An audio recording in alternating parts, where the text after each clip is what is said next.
Hidden beyond the well-worn trails and iconic skylines of China lie some of the most surreal and otherworldly landscapes on Earth. Remote mountains cloaked in mist, ancient temples carved into cliffs, and ridges lost in time and silence. These are not the places found in guidebooks or crowded with tourists, but secret realms where nature and legend intertwine, where stone forests, floating peaks, and forgotten paths reveal the true depth of China's mystical geography. This journey will take you through 20 of the most unreal places in China. Places that challenge perception, awaken wonder, and leave a lasting mark on the soul. But before we continue, subscribe to the channel and like the video. Mount Zongshan, nestled within the Zongshan scenic area of Shaanxi province, is one of those hauntingly majestic yet lesser-known mountain destinations in China that blurs the line between natural wonder and historical tapestry.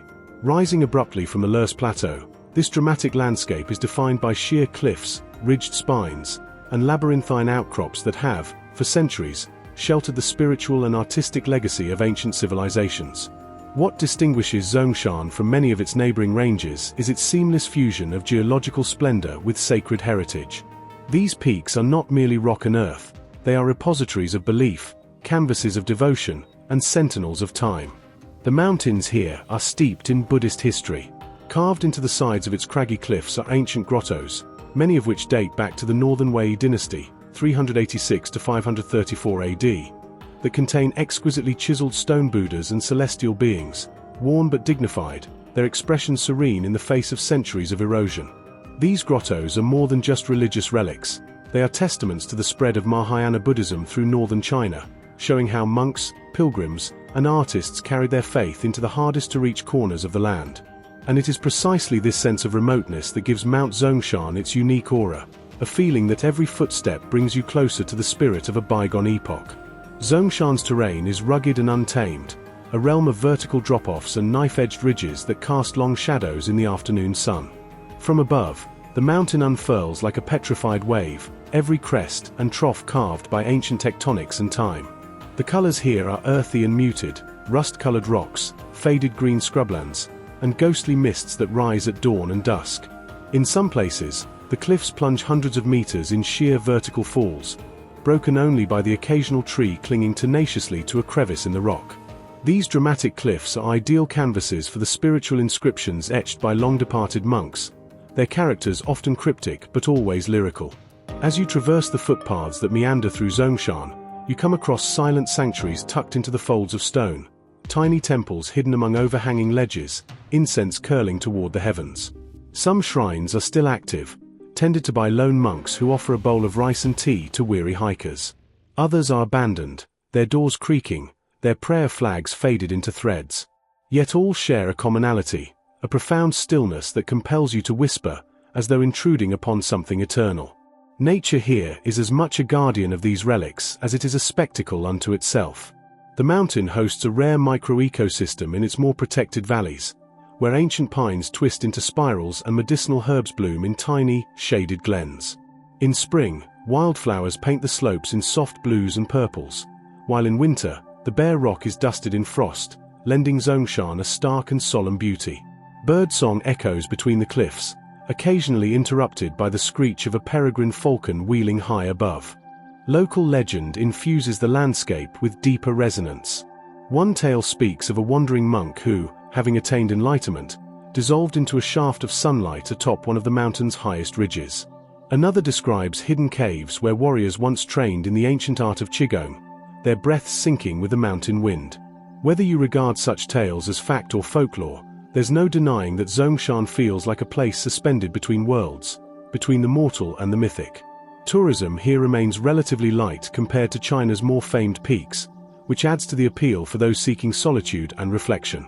The infrastructure is modest, with a few well-maintained paths and signs in Chinese, but little in the way of commercial distractions. It's a mountain that asks you to arrive quietly, to listen, to observe, and to let go. Zongshan doesn't perform for its visitors. It simply exists, ancient and austere, waiting for those who are willing to understand it on its own terms. The scenic area as a whole offers several vantage points from which you can take in panoramic views of the surrounding Shaanxi countryside, undulating hills stretching toward the horizon, broken only by the sinuous bend of rivers and the roofs of distant villages. From the peak, you can see layers upon layers of cliffs folding into one another, each layer a chapter in a story written by wind, rain, and time. It is hard to walk away from Zongshan without a deep sense of reverence. Not just for the beauty of the place, but for the lives that have passed through it, the monks, pilgrims, hermits, and travelers who have all left something behind. Perhaps a carved line in a grotto, perhaps a handful of incense ash, perhaps only a memory held by the stones themselves. Zongshan is not simply a destination, it is an experience of immersion. It demands presence, patience, and humility. And in return, it offers something few places can, the chance to commune with the raw bones of history and the quiet pulse of eternity, nestled high in the mountains of Shaanxi. Mount Jinyun, or Jinyunshan, lies northwest of central Chongqing and rises like a green, mist-veiled sentinel above the Jialing River, part of the Huiying mountain range. Unlike the towering granite monoliths or jagged snow peaks of western China, Jinyun doesn't rely on extreme elevation to impress. Its magic lies in atmosphere, rolling ridges swaddled in ever-present mist, forests humming with life, and the spiritual pulse of Taoist philosophy woven into its stones and streams. A sacred and serene landscape, Jinyunshan is a living testament to China's deep-rooted reverence for nature and metaphysical balance. Its name, Jinyun, literally translates to golden cloud, and one does not have to look far to understand why. Almost year-round, especially during early morning hours or just after a summer rain, a shroud of pale, golden mist hangs over the forest canopy, drifting between ridgelines and temple rooftops like celestial fabric. The moisture-rich air, a product of Chongqing's humid subtropical climate, nourishes one of the region's most biodiverse mountain ecosystems, where verdant bamboo groves sway beside towering camphor trees, and ferns blanket the forest floor in plush green. But Jinyunshan is not just a cradle of ecological richness, it is also one of spiritual significance. For centuries, this mountain has served as a Taoist sanctuary, hosting an intricate network of temples, shrines, meditation platforms, and immortal legends. Most prominent among these is the Zhuyun Temple, nestled serenely halfway up the slopes, partially concealed by clouds and flowering trees. With its curling tiled roofs, faded cinnabar walls, and dragon-entwined columns, the temple seems to have grown out of the mountain itself. Within its stone courtyards, one finds Taoist monks moving quietly between incense-filled halls, performing rituals that have changed little over the centuries. The relationship between Mount Jinyun and Taoism runs deep. According to local lore, the mountain was once visited by an immortal who, drawn by its beauty and tranquility, chose to remain hidden within its valleys to study the Tao and transcend the bounds of the earthly world. Many pilgrims climb these paths today hoping to follow in those spiritual footsteps, not to reach a summit in the literal sense, but to find elevation of a more internal nature. The mountain's path systems, though occasionally steep, are beautifully maintained and often shaded beneath broad forest canopies. Stone steps wind through groves of ancient trees, leading to quiet pavilions perched over misty gorges or to scenic overlooks where one can see the immense sprawl of Chongqing city dissolve into a blue-grey haze at the horizon. The contrast between the wild serenity of Jinyun and the dense urbanity below only heightens the mountain's allure. It becomes a refuge, a green haven where time seems to slow and the soul finds stillness. Further up, you'll encounter the Guanyin Pavilion, a tranquil spot with an open platform that faces a particularly scenic valley, where mountain ridges layer endlessly into the distance. Early risers are often rewarded with an ethereal sunrise here, when rays of light break through the mists like shafts of divine energy. Nearby, springs bubble from fissures in moss-covered stone, forming streams that weave down the mountain in musical rivulets, collecting into quiet ponds before tumbling into deeper forest ravines. In the spring and early summer, Jinyunshan's flora bursts to life. Rhododendrons bloom in pink and white clusters along the trails, their petals delicate against the wet air. Songbirds like the Chinese womai fill the forest with haunting, flute-like calls, and butterflies shimmer between shafts of sunlight filtering through the leaves. Rare medicinal herbs, many of which have been harvested by Taoist alchemists and herbalists for centuries, grow in the deeper forest pockets, often marked by small stone altars or wooden tags tied to nearby branches. The mountain is also deeply connected to Chinese literary and artistic traditions. Poets of the Tang and Song dynasties once ascended its slopes, finding inspiration in the mountain's gentle rhythms and tranquil moods. Their verses, carved into rock faces or preserved in temple calligraphy, speak of clouds as boats drifting through eternity, of winds whispering ancient truths, and of silence as a portal to understanding the cosmos. Despite its popularity with pilgrims and nature seekers, Jinyunshan has managed to avoid the kind of overdevelopment that mars many natural areas. Restrictions on vehicle access, careful conservation policies, and a general reverence for the mountain's spiritual character have preserved its essence. This is not a place of loud tour buses or sprawling resorts. It is a sanctuary where silence is part of the landscape, and every visitor becomes, if only temporarily, a participant in a centuries-old dialogue between earth and sky, body and spirit, seen and unseen. As dusk descends, Jinyunshan transforms once again. The mists grow heavier, the shadows longer, and the forest comes alive with nocturnal rustlings and hoots. Lanterns flicker to life in temple windows, their glow reflected in dew-covered leaves. A hush falls over the mountain, not of absence, but of deep presence, a sacred stillness where even the air feels thick with meaning. Mount Jinyun is not simply a mountain, it is a breathing manuscript of Taoist thought, a theatre of cloud and canopy, a retreat where the intangible becomes momentarily visible in the curl of fog, the quiet of a shrine, or the whisper of wind through pine. It is a place where the rhythms of nature and spirit are so deeply entwined that walking through its forests becomes not just a journey of the body, but of the mind, and perhaps, if one listens closely enough, of the soul as well. Mount Luoxiao, or Luoxiaoshan, sprawls along the border of Yun and Jiangxi provinces, forming one of the most extensive and storied mountain ranges in southeastern China. It is not a single peak but an elongated and undulating massif, stretching like a dragon's spine across the landscape for hundreds of kilometers. Its character is defined not by snow-capped summits or volcanic craters, but by a haunting interplay of dense forest ridges, plunging gorges, hanging mist, and ancient cultural significance. This is a range where the land seems to breathe with history, where towering ridgelines and remote monasteries echo with centuries of human experience and spiritual yearning. Geographically, Mount Luoxiao serves as a natural divide between Jiangxi's Gan River Basin and Hun's Xiong River Basin. But it's much more than a watershed, it is a biological and cultural boundary as well. Its rugged topography and remote forested expanses have historically made it a place of both refuge and resistance, where revolutionaries, scholars, monks, and hermits sought shelter among the mist-shrouded peaks. The mountain chain comprises numerous sub-peaks and famous offshoots, including the well-known Jinggang Mountains, which have their own revolutionary legend and occupy the central southern part of the range. The most striking visual feature of Luoxiaoshan is undoubtedly its cloud seas, which form almost daily during certain seasons. From late spring through early autumn, the thick subtropical humidity wraps the range in dense fog, which pools in the valleys and clings to the ridgelines like silken waves. When viewed from above, perhaps from one of the higher escarpments like Wushifeng, Five-Finger Peak, the entire mountain seems to float on an ocean of mist, with only the tallest ridges emerging like green islands. This atmospheric phenomenon has long inspired poets and painters, and walking through the trails beneath such drifting veils can feel like wandering through a waking dream. The vegetation of Mount Luoxiao is rich and layered, reflective of its subtropical climate and elevation gradient. Lower slopes host dense bamboo groves and evergreen broadleaf forests, while higher elevations transition into conifer stands, rhododendron thickets, and moss-covered stone outcrops. This biodiversity supports numerous species of birds, amphibians, and plants, some endemic to this mountain corridor.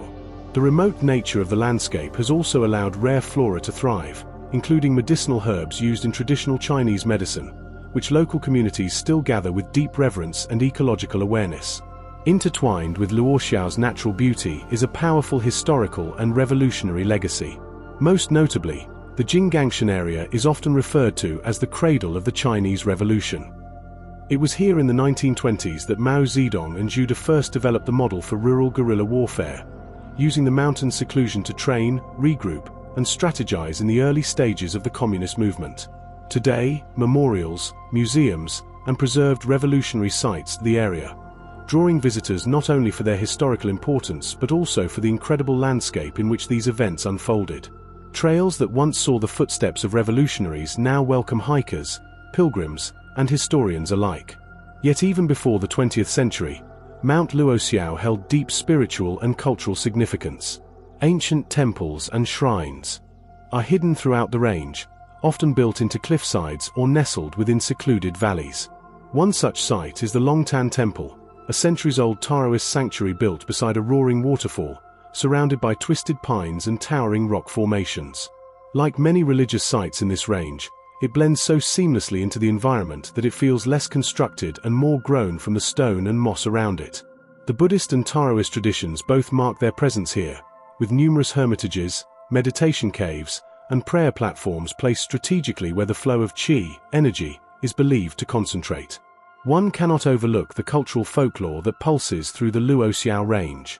Local legends speak of dragons sleeping beneath the peaks, of hidden immortals who walk the misty trails unseen, and of ancient scholars who found enlightenment within the forests. In some of the villages nestled at the base of the mountains, especially in the more isolated Jiangxi valleys, these stories are still passed from elders to children, told under the light of oil lamps as cicadas sing into the night. Travel through Luoxiao is not always easy, and that is precisely its charm. The terrain can be rough, with steep climbs, muddy forest trails, and narrow ridgelines, especially during rainy months when waterfalls swell and streams flood low-lying areas. But for those who persevere, the rewards are staggering. Panoramic lookouts where sunrise splits the clouds with gold, crystalline pools hidden within boulder-strewn riverbeds, and encounters with villagers who still live in traditional timber homes, cooking over wood stoves and offering warm cups of mountain-grown tea to strangers. The experience of Luoxiao is deeply immersive. Unlike tourist-heavy destinations, this mountain range retains a rawness that makes each journey into it feel deeply personal. You can trek alone for hours and not encounter another soul, just the crunch of leaves beneath your feet, the croak of tree frogs, and the distant bell of a temple calling monks to evening prayer. And that solitude, wrapped in mist and history, is what makes Mount Luoxiao unforgettable.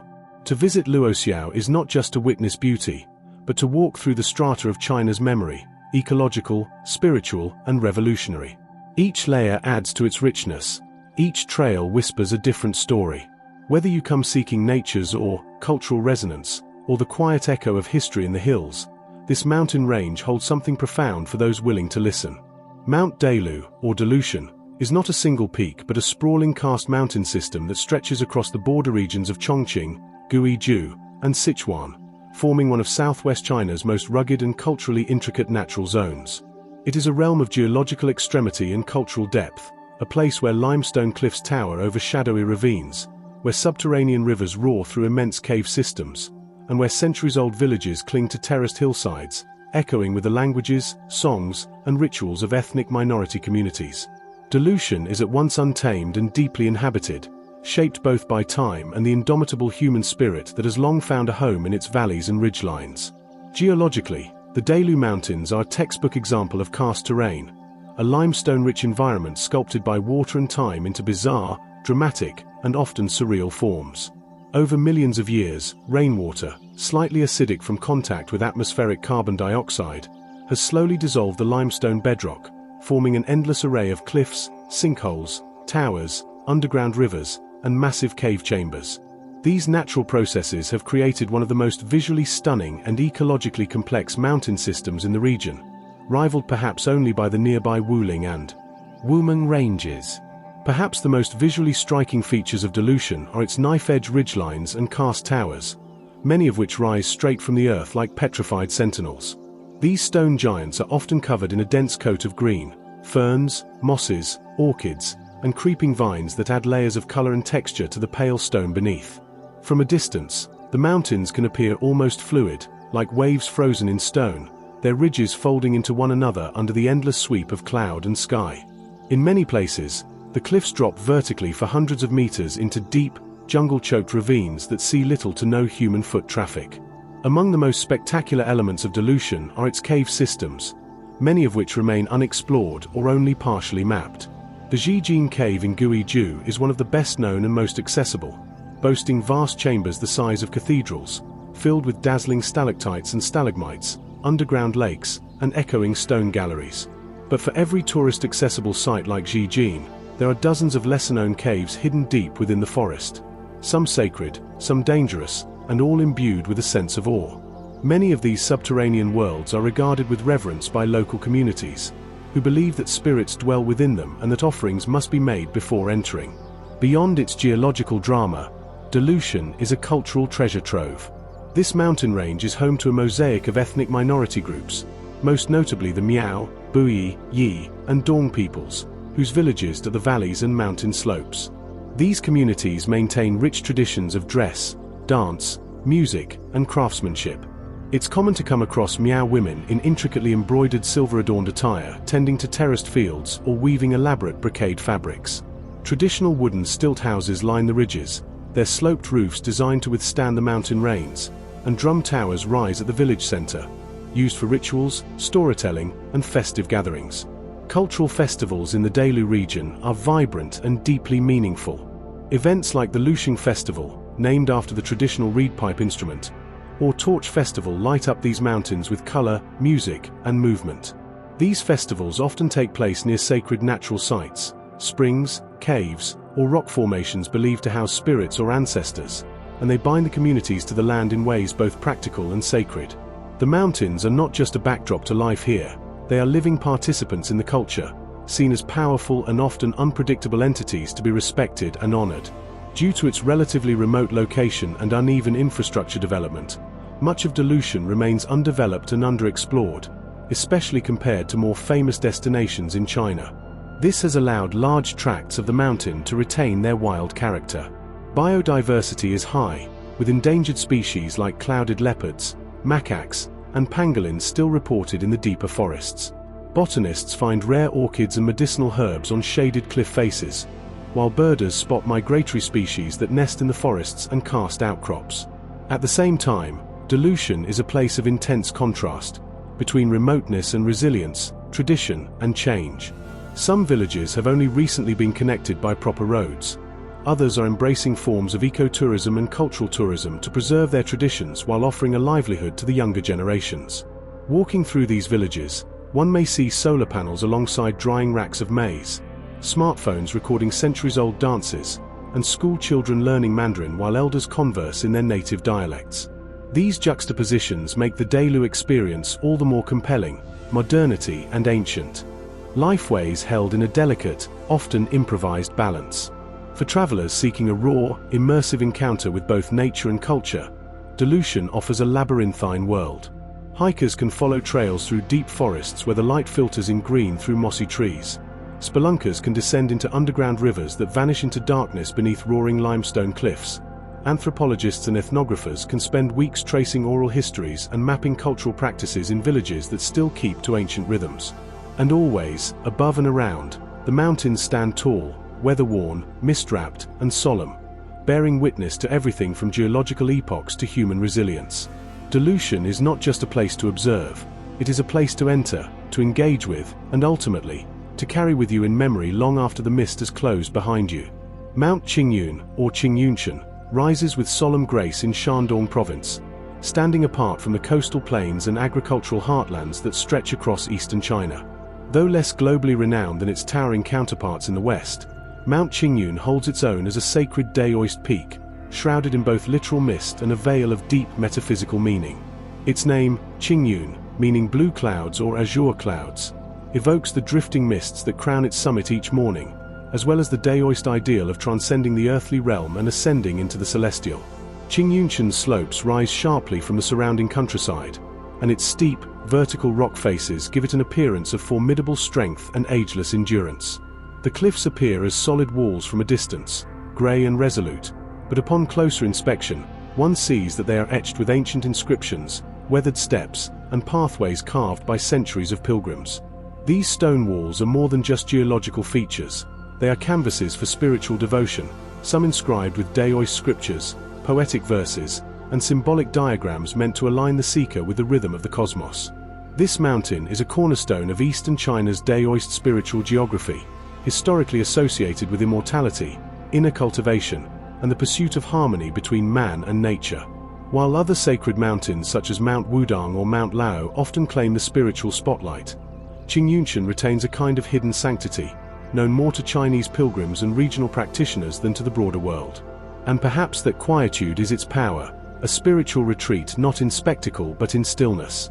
One of the central elements of Mount Qingyun's sacred character is the Qingyun Temple, which sits partway up the mountain's middle elevation, built on a natural stone platform that seems to hover above the valley. It is an austere yet beautiful structure, with curved roof eaves, carved dragons at the gate, and walls that have faded to hues of ochre and ash with age. Inside, one finds altars dedicated to Laozi, the the Jade Emperor, and other celestial Daoist figures, their statues surrounded by coiling incense smoke and fluttering prayer slips. The monks here speak softly, often engaged in meditation or Tai Chi at dawn, their movements flowing like water amid the mountain's slow wind. Climbing further, one encounters a network of winding stone staircases that cling precariously to the cliffside, connecting shrines and meditation platforms with names like Sky Viewing Terrace, Cave of Pure Essence, and Pavilion of Eternal Breath. Each site offers not only a spiritual waypoint but a stunning natural vista, sweeping views of the countryside below, with rice paddies and orchards stretching out in quilt-like patterns, all beneath the curtain of drifting clouds. When weather conditions are right, the entire summit appears to float above the cloud layer, giving visitors the uncanny sensation of standing in the heavens, the world below distant and silent. Qingyunshan is not all stone and cloud, however. Its lower slopes are covered in rich greenery, nourished by the coastal moisture of the Yellow Sea. Stands of pine and cypress line the ridges, many of them ancient, with gnarled trunks and wide canopies that have shaded monks and travelers for generations. In spring, wild peonies and azaleas bloom in secluded forest glades, while in autumn, the leaves burst into shades of vermilion and gold, painting the mountain in a fiery palette that contrasts with the grey stone above. Birds like magpies, orioles, and sparrowhawks flit through the canopy, their calls echoing across the cliffs. The mountain is steeped in folklore and myth, especially stories centered around Daoist immortals who are said to have trained in hidden grottos and eventually vanished into light atop the summit. One legend tells of a hermit who, after decades of secluded meditation, transcended mortality and left behind nothing but a pine needle robe and a stone cup filled with dew. Another tale speaks of a mysterious cave that appears only under moonlight during the spring equinox, said to be a portal to the celestial realm. Whether such stories are believed or not, they add an unmistakable enchantment to the landscape, and visitors often leave offerings or scrawl their wishes onto slips of red paper tied to branches along the trail. Despite its deep spiritual importance, Mount Qingyun has largely avoided over-commercialization. While there are small guest houses and tea houses at the mountain's base, run mostly by local families, there is little in the way of large-scale tourism. The infrastructure is simple but thoughtfully maintained, with stone steps, wooden railings, and traditional wayfinding signs guiding pilgrims along the journey. This simplicity enhances the contemplative atmosphere. Qingyunshan is not a place to be hurried. It invites a slower pace, a deliberate rhythm, much like the breathing practices central to Daoist meditation. Many come here not for sightseeing, but for personal retreat and renewal. Daoist practitioners, martial artists, poets, and scholars have all sought the mountain's embrace as a space to quiet the mind and refine the spirit. It is said that the energy here, what the ancients called qi, is unusually strong and harmonious, due to the mountain's natural formations and its position along regional geomantic lines. Whether or not one believes in such metaphysics, the psychological effect is undeniable. There is something profoundly calming about walking through Qingyunshan's misty woods and standing atop its weathered heights, the breeze cool and clean, the world hushed and clear. In modern times, the mountain has seen a subtle revival, as interest in Daoist philosophy, natural healing, and traditional spirituality grows both within China and abroad. Quiet retreats and seasonal ceremonies are occasionally held here, with participants fasting, meditating, and engaging in breathing practices meant to align them with the rhythms of the cosmos. These practices are not performances, they are deeply personal, inward-looking acts made possible by the rare stillness Qingyunshan offers. In the end, Mount Qingyun is not just a place to visit, it is a place to become small before the vast, to listen deeply to silence, and to remember that the journey upward, step by step through mist and stone, mirrors an inner climb. For some, it may be a spiritual pilgrimage. For others, a retreat from the noise of daily life. But for all, it is a mountain that whispers rather than shouts, whose beauty lies not in grand gestures, but in the delicate, enduring dialogue between man, stone, and sky. To speak of the western ridge of Mount Gongar is to invoke a realm of raw, icy majesty, a place so remote, so unyielding, and so sacred that even the locals refer to it in whispers. Located in Sichuan province, Mount Gongar, also known as Minya Konka, is revered as the king of Sichuan mountains, and rightfully so. Towering at 7,556 meters, 24,790 feet, it is the highest peak in Sichuan and the entire Hengduan range. But while the eastern approaches of Gongar receive modest pilgrim and trekking attention, The Western Ridge remains a spectral presence, far more isolated, brutally wild, and largely untouched by modern tourism. This is a place where glacial silence reigns, and the sky feels like a ceiling carved from cold jade. The Western Ridge is part of the massive glacial system that feeds the many rivers flowing into the Dardu and Yalong basins. It is characterized by a labyrinth of jagged peaks, wind-blasted plateaus, vertical ice walls, and deep glacial valleys, all hemmed in by ever-shifting snowfields and year-round permafrost. Few have tread here. Fewer still return unchanged. It is not a range of comfort, but of confrontation, where every step is a conversation with altitude, weather, and the primal architecture of the Earth itself. What distinguishes the western flanks of Göngar from its more accessible eastern counterparts is not only their remoteness, but also their extreme inaccessibility. Trails are non-existent in most areas. Reaching the Western Ridge means days of trekking through unmarked, high-altitude wilderness, often in conditions that change within minutes, from blinding snowstorms to violent mountain winds that whistle like spirits down the rock corridors.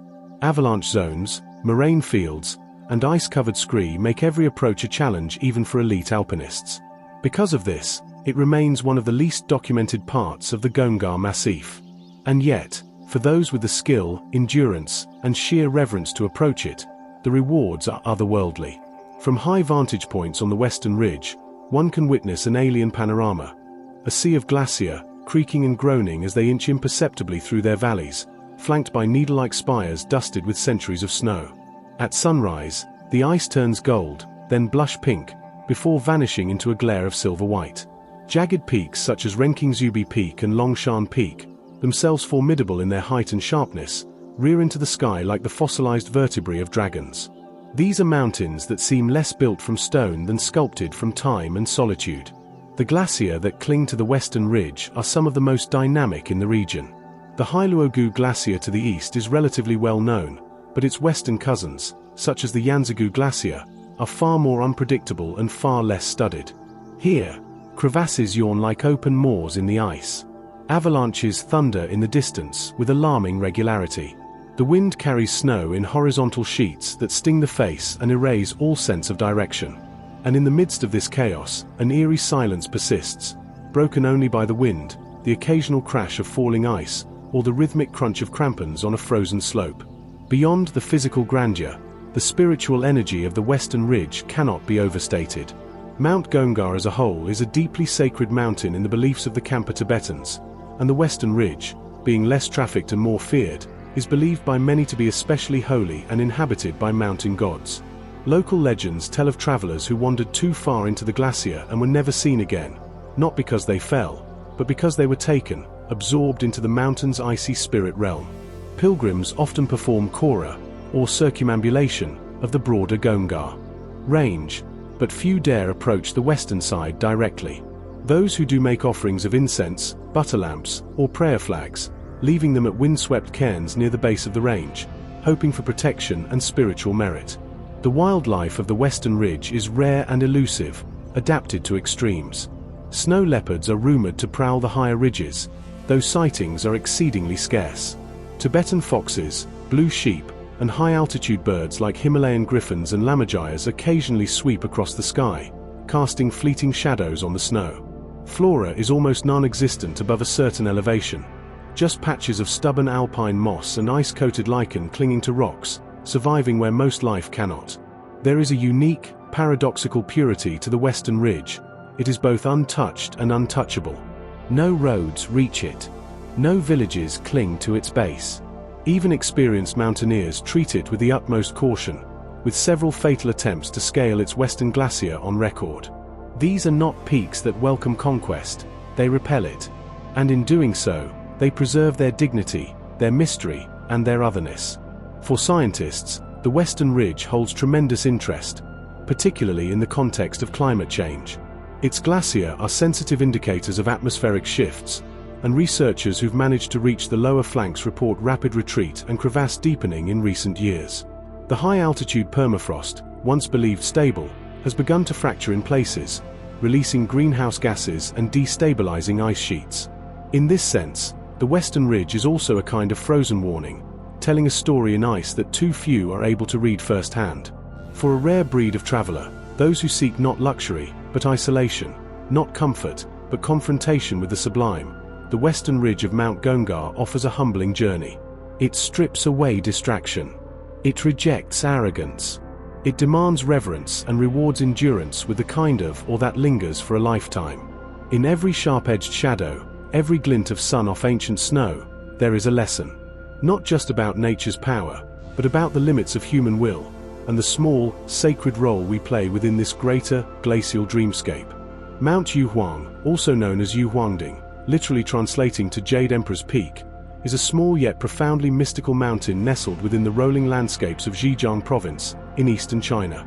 While its elevation is modest compared to the great heights of Tibet or Sichuan, Mount Yuhuang possesses a spiritual and atmospheric presence that far exceeds its physical scale.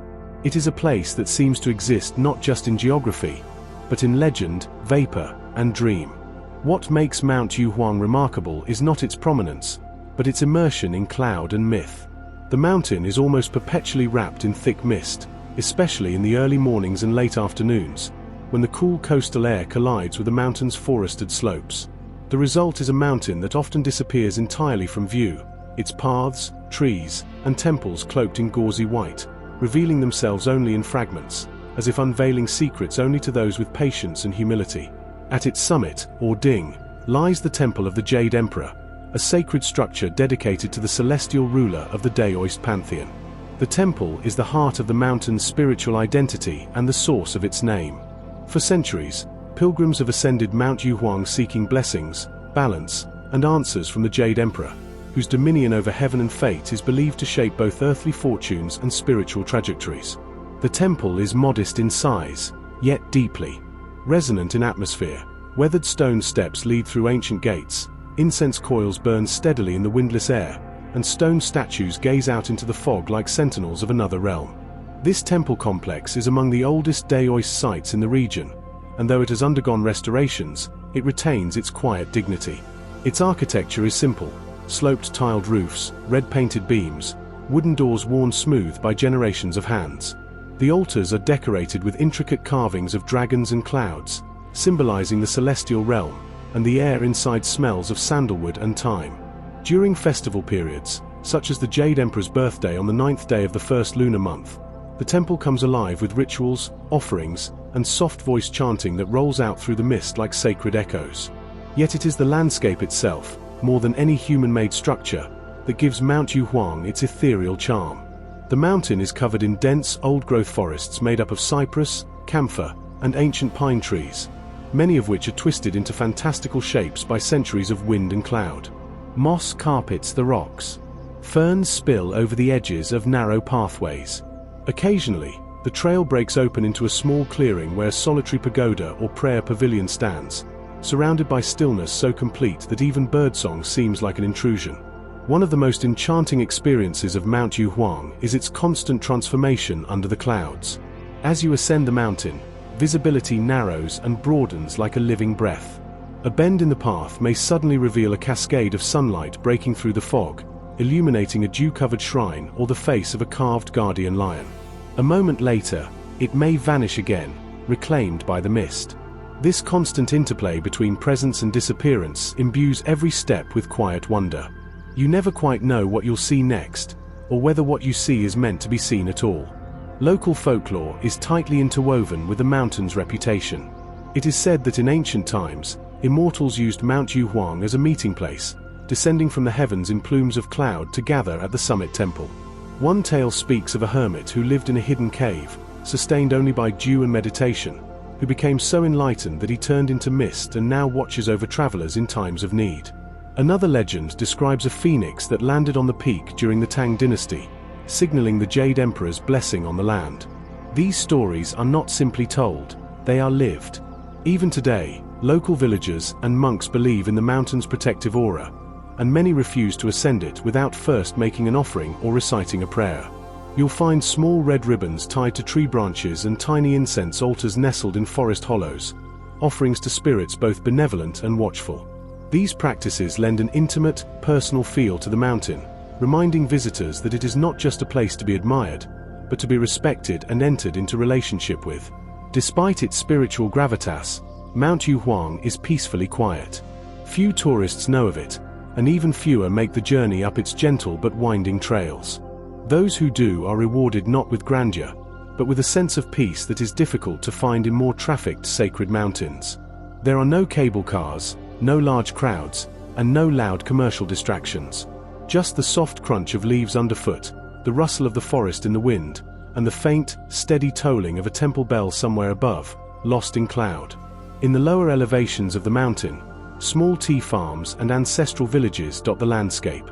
These communities live in quiet symbiosis with the mountain, drawing water from its springs, herbs from its forests, and stories from its mists. Some villagers maintain guest houses where visitors can stay, eat traditional Zhejiang dishes made from mountain vegetables, and hear firsthand the legends that have shaped life here for generations. Others act as informal guides, leading pilgrims through lesser-known paths that wind past hidden grottos and meditative plateaus. Mount Yuhuang may not dominate the skyline like the Himalayas or erupt with volcanic drama like Changbai, but its power lies elsewhere, in the interiority it awakens, in the way it slows your breath, quiets your thoughts, and invites you to exist, briefly, between cloud and earth. It is a mountain not of ambition, but of receptivity, offering sanctuary for those who seek stillness, presence, and connection in a world too often distracted by spectacle. And so, those who come to Mount Yuhuang often leave with more than photographs. They leave with a memory not of something they saw, but of something they felt. The weight of cloud on skin, the hush of the forest, the gaze of the Jade Emperor somewhere in the mist, unseen but undeniably near. Mount Huawu, or Huawushan, rises like a giant natural fortress in the heart of Sichuan province, its silhouette unmistakable, flat-topped, broad-shouldered, and perpetually wrapped in drifting clouds. Often referred to as one of China's great volcanic table mountains, Huawu is both a geological anomaly and a biodiversity sanctuary, standing as a symbol of ancient earth forces and the evolutionary richness they leave behind. Unlike the spire-like karst ranges or icy giants that dominate China's west, Mount Huawu asserts itself not through height or drama, but through its sheer majesty of form and ecological density. The name Huawu translates roughly to tile-shaped peak or roof peak, a nod to its broad, plateau-like summit, which stretches for dozens of square kilometers. Geologists believe the mountain was formed millions of years ago by volcanic activity, followed by extensive tectonic uplift and erosion, which flattened the summit while leaving steep escarpments and vertical cliffs all around its periphery. The result is an immense natural bastion, accessible only through narrow corridors and steep mountain passes, like a fortress built by nature itself to guard something precious. And what Huawu guards is truly precious, an astonishing variety of plant and animal life, much of it found nowhere else on Earth. Declared a national nature reserve, Mount Huawu is considered one of the most important biodiversity hotspots in China, rivaling even the famed biodiversity of the Galagong and Qinling ranges. Its combination of high elevation, heavy rainfall, subtropical climate, and geological isolation has created a self-contained ecological island, one where species have evolved in unique directions, protected by the mountain's sheer walls and frequent mists. Walking into Huawu's forests is like entering a living museum of China's natural history. The lower slopes are cloaked in subtropical broadleaf forests. Maples, camphor trees, chestnuts, and towering ginkgos form an interlocking canopy above thick undergrowth. Higher up, these give way to dense coniferous forests, particularly Chinese fir and spruce, many specimens centuries old. Ferns and moss coat nearly every surface. Tree trunks, stones, even the air itself seems green and wet. Epiphytes and orchids flourish on branches, nourished by fog and dripping condensation. In spring, rhododendrons and azaleas explode in color, while summer brings a near-tropical lushness that glows beneath Huawu's ever-shifting cloud cover. That constant cloud cover is more than just beautiful, it is essential to the mountain's ecosystem. Huawu is often enveloped in cloud forests, a rare biome found only in the world's most unique high-altitude tropical and subtropical zones. These forests receive moisture not only from rain, but from the constant condensation of fog and cloud vapor. The result is an ecosystem of exceptional hydration and growth, supporting rare fungi, lichens, and ferns that rely on this delicate atmospheric balance. The sensation of walking through these cloud forests is surreal. Trails vanish into mist within meters, and trees loom like silent statues in the haze, their leaves dripping with water, their roots curling over stone like fingers. Among the many species that call Mount Wawu home is the elusive and endangered red panda, which uses the dense upper canopy for shelter and feeding. The clouded leopard, a rare and near-mythical predator, has also been recorded in the deeper forest zones. The mountain hosts several species of pheasants and songbirds found nowhere else, and it is a critical migratory stopover for other avian travelers. Amphibians flourish in Wawu's cool, moist environment, with several new species of frogs and salamanders discovered in the last 2 decades alone. Insects and invertebrates thrive too, creating a delicate, interconnected web of life rarely seen with such integrity elsewhere. Despite its ecological treasure, Mount Wawu remains remarkably off the beaten path. Its remote location, steep access routes, and relatively low profile in mainstream tourism have spared it from the overdevelopment seen in more famous destinations. Trails are primitive, narrow, winding footpaths that often require sturdy boots and a strong resolve. Wooden boardwalks have been built in a few areas to minimize environmental damage, but most of the mountain is still a wild landscape, navigated only by scientists, conservationists, monks, and the most devoted of nature seekers. Culturally, Wawushan has long been associated with Taoist mysticism and hermit practice. Though not as prominent in religious literature as Wudang or Qingcheng, it has nonetheless served as a refuge for solitary practitioners who sought seclusion among its fog-laden trees. Small shrines and meditation platforms can be found in hidden glades, often carved directly into cliff faces or tucked behind waterfalls. These spots are not marked on maps. They are found only by those who listen closely to the rhythm of the forest and feel drawn by intuition rather than signage. One such place is the Cloud Mirror Pool, a small, still lake nestled in a high-altitude basin on the plateau. It is said that during full moons, the pool reflects not the face of the observer, but their true inner state, whether joy, sorrow, fear, or clarity. Local lore holds that an immortal once sat beside this pool for 1,000 days, neither speaking nor moving, until his body turned to stone and his spirit to cloud. Indeed, strange stone formations nearby resemble seated figures, half sunken in moss. Beyond mysticism, Mount Wawu also plays a critical role in climate stability and water security for the surrounding region. Its forests act as a giant sponge, absorbing rainfall and slowly releasing it through springs and rivers that feed downstream farmlands. It is a source of life not just for the creatures who dwell in its heights, but for thousands of people who depend on its waters and forests in the valleys below. In recent years, a limited form of ecotourism has been introduced to Wawushan under strict regulations, allowing visitors to experience its beauty without damaging its fragile ecosystems. These efforts are guided by local communities and environmental NGOs working to ensure that Wawu's richness is shared respectfully, not exploited. Visitors are often taught about leave no trace principles, biodiversity conservation, and the spiritual significance of the mountain before entering the core zones. To walk the heights of Mount Wawu is to step into a primeval silence, not an absence of sound, but a rich, humming stillness, filled with life, mystery, and the breath of clouds. It is a place where the sky seems to kneel and the earth seems to rise, where humans are not intruders but brief guests in an ancient, breathing cathedral of mist and trees. And in that ephemeral moment, when a break in the fog reveals a soaring bird or a sudden shaft of golden light cuts through the trees, one understands that Mount Wawu is not simply seen, it is experienced with every sense and remembered with every fiber. Mount Fenghuang, or Fenghuangshan, meaning Phoenix Mountain, rises gently yet unmistakably above the landscapes of Lianing Province, near the bustling port city of Dalian. Unlike the craggy spires of the southwest or the jagged karst forms of the south, Mount Fenghuang is defined by its rounded granite domes, time-worn and smooth, that lend the landscape a powerful sense of calm solidity. With its commanding views over both urban sprawl and the tranquil Bohai Sea, Fenghuangshan is a unique intersection of natural wonder and cultural symbolism, offering both escape and perspective in one seamless sweep. From afar, the mountain looks almost sculpted, its massive stone shoulders rounded like sleeping animals beneath the sky. These domes are the result of long geological processes, primarily exfoliation weathering, which has peeled the mountain's granite surface into curved, smooth formations over millions of years. The resulting terrain is walkable yet dramatic, with broad slopes rising steadily and open-air stone terraces providing unobstructed panoramas in every direction. But Fenghuangshan is not only a product of geology, it is steeped in legend and spiritual meaning, beginning with its very name.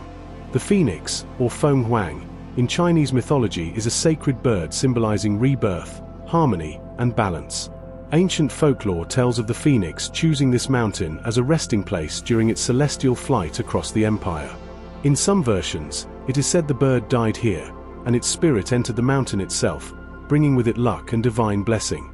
For centuries, this association has made Mount Fenghuang not just a natural site, but a symbolic gateway between earth and the heavens. A network of temples, shrines, and altars still exists throughout the mountain, many of them positioned on high ledges or nestled into the rounded folds of granite, as if shielded by nature's hand. One of the most notable is the Fenghuang Temple, perched on a high ridge with views over both land and sea. The temple is modest, yet deeply atmospheric, especially in the early morning when sea fog rolls inland and curls around the structure like incense from an invisible offering. Worshippers come to light candles and incense in prayer for peace, rebirth, and blessings, echoing the phoenix's mythological associations. Hiking up Mount Fenghuang is a study in layered landscapes. The lower slopes are covered in pine and oak forests, their needles and leaves filtering the sunlight into green-gold patterns on the forest floor. During spring, the forest comes alive with wildflowers and fresh shoots, while autumn transforms the leaves into a kaleidoscope of red, orange, and copper. Wildlife is subtle but present. Sparrows, woodpeckers, and magpies flit between trees, and occasionally one hears the distant call of a pheasant or the rustle of a badger in the underbrush. As the trail climbs higher, the trees give way to exposed granite, with wide ledges that feel like natural plazas. These high terraces are a signature feature of Fenghuangshan, offering places to sit, reflect, and gaze across a landscape that is equal parts natural and man-made. On clear days, one can see the entire cityscape of Dalian unfolding below. Skyscrapers glittering in the sun, cargo ships dotting the blue waters of the Bohai Gulf, and green hills unfurling into the rural hinterlands. To the north, the coastal plains stretch toward Jinju. To the east and south, the sea dominates, its surface shifting from silver to sapphire with the passing hours. These views are as spiritual as they are scenic. The balance between nature and civilization, between stone and sky, evokes a sense of deep continuity. Many visitors, especially those from Dalian, climb Fenghuangshan not just for exercise or sightseeing, but for ritual renewal, to rise above daily life, breathe purer air, and return with a clearer mind. The mountain is especially popular during the Lunar New Year and Mid-Autumn Festival, when local families hike together and make offerings to ancestral spirits or mountain deities in exchange for good fortune and health. In recent years, Mount Fenghuang has become a favored escape for urban dwellers, yet it has largely retained its peaceful character thanks to well-managed conservation efforts.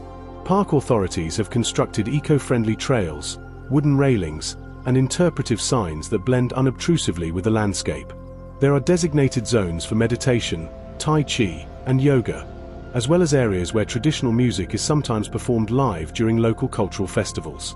Rather than exploit its natural resources, the community has embraced Fenghuangshan as a spiritual commons, a place of rest, wellness, and gentle transcendence. Geologically, the mountain also attracts students and researchers interested in Mesozoic granite formations and tectonic uplift processes. The granite here is rich in feldspar and quartz, with mineral veins and surface cracks that tell the story of seismic forces long stilled.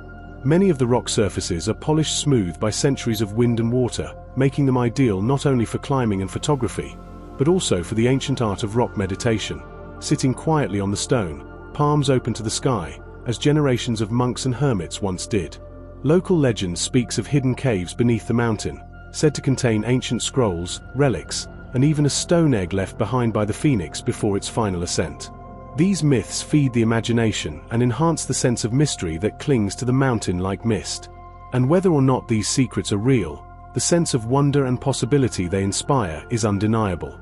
In the quieter corners of Fenghuangshan, time seems to slow to the rhythm of breath and wind. A solitary pine leans into the breeze. A monk chants softly in the distance. A stone outcrop catches the last light of sunset, turning the granite gold. And high above it all, a falcon circles once, then disappears into the blue, like a memory returning to the sky. Mount Fenghuang is not about conquest or spectacle. It is about grounding and ascent, about the way a mountain can mirror the soul, strong yet smooth, silent yet singing. It reminds us that not all miracles are thunderous. Some simply perch on a hill above the sea, waiting patiently to be seen. Mount Zongshan, located near Nanjing in Jiangsu province, is not a mountain in the conventional sense. No sweeping ridges or lofty, cloud-kissed peaks define it. Instead, Zongshan is a colossal, partially quarried massif, its flanks gouged and sculpted not by nature but by human ambition, interrupted. Its surface bears the unmistakable scars of an unfinished dream. Immense blocks of stone, some as large as apartment buildings, lie abandoned and half-extracted, silent. Testaments to a monumental engineering effort that faltered over 6 centuries ago. Here, in the overgrown quiet of a forgotten quarry, stone whispers of imperial power, failure, and mystery. The Zongshan quarry site is unlike any other in China, or the world. The most awe-inspiring feature is the so-called stele of immortality, an intended monolith that remains embedded in the bedrock, dwarfing everything around it. This massive stone stele, had it ever been completed and transported, would have stood over 70 meters tall and weighed more than 16,000 metric tons.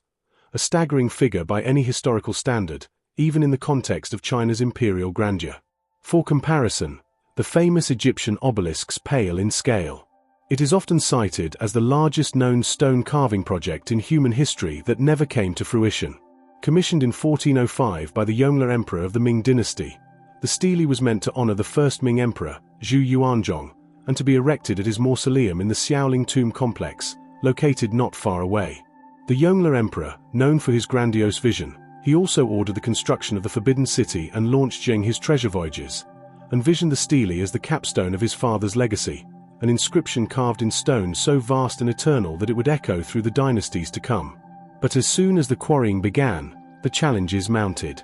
The stone was too massive to move. The terrain between the mountain and the tomb was too treacherous. The technology, though advanced for the time, simply couldn't bear the weight. Even with thousands of laborious and the empire's wealth behind it, reality proved heavier than ambition. Eventually, the project was abandoned. The stele remains in situ, cut, hewn, but never lifted. Today, it lies exposed under the sky, cleaved in 3 enormous sections, its clean angles and scale giving it the eerie look of a giant's incomplete Lego set. Standing next to the unfinished stele is a surreal experience.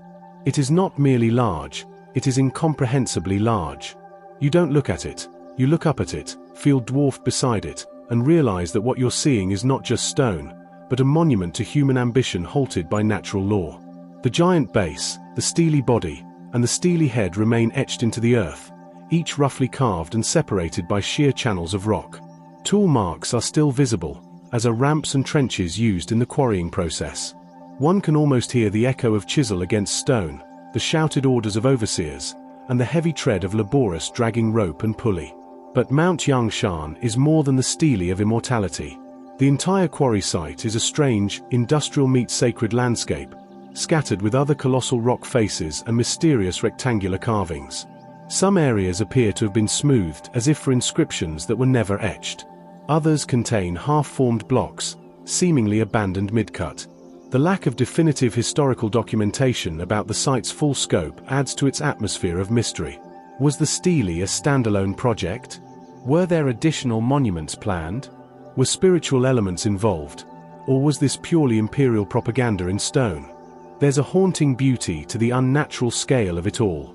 Nature has slowly begun reclaiming the site.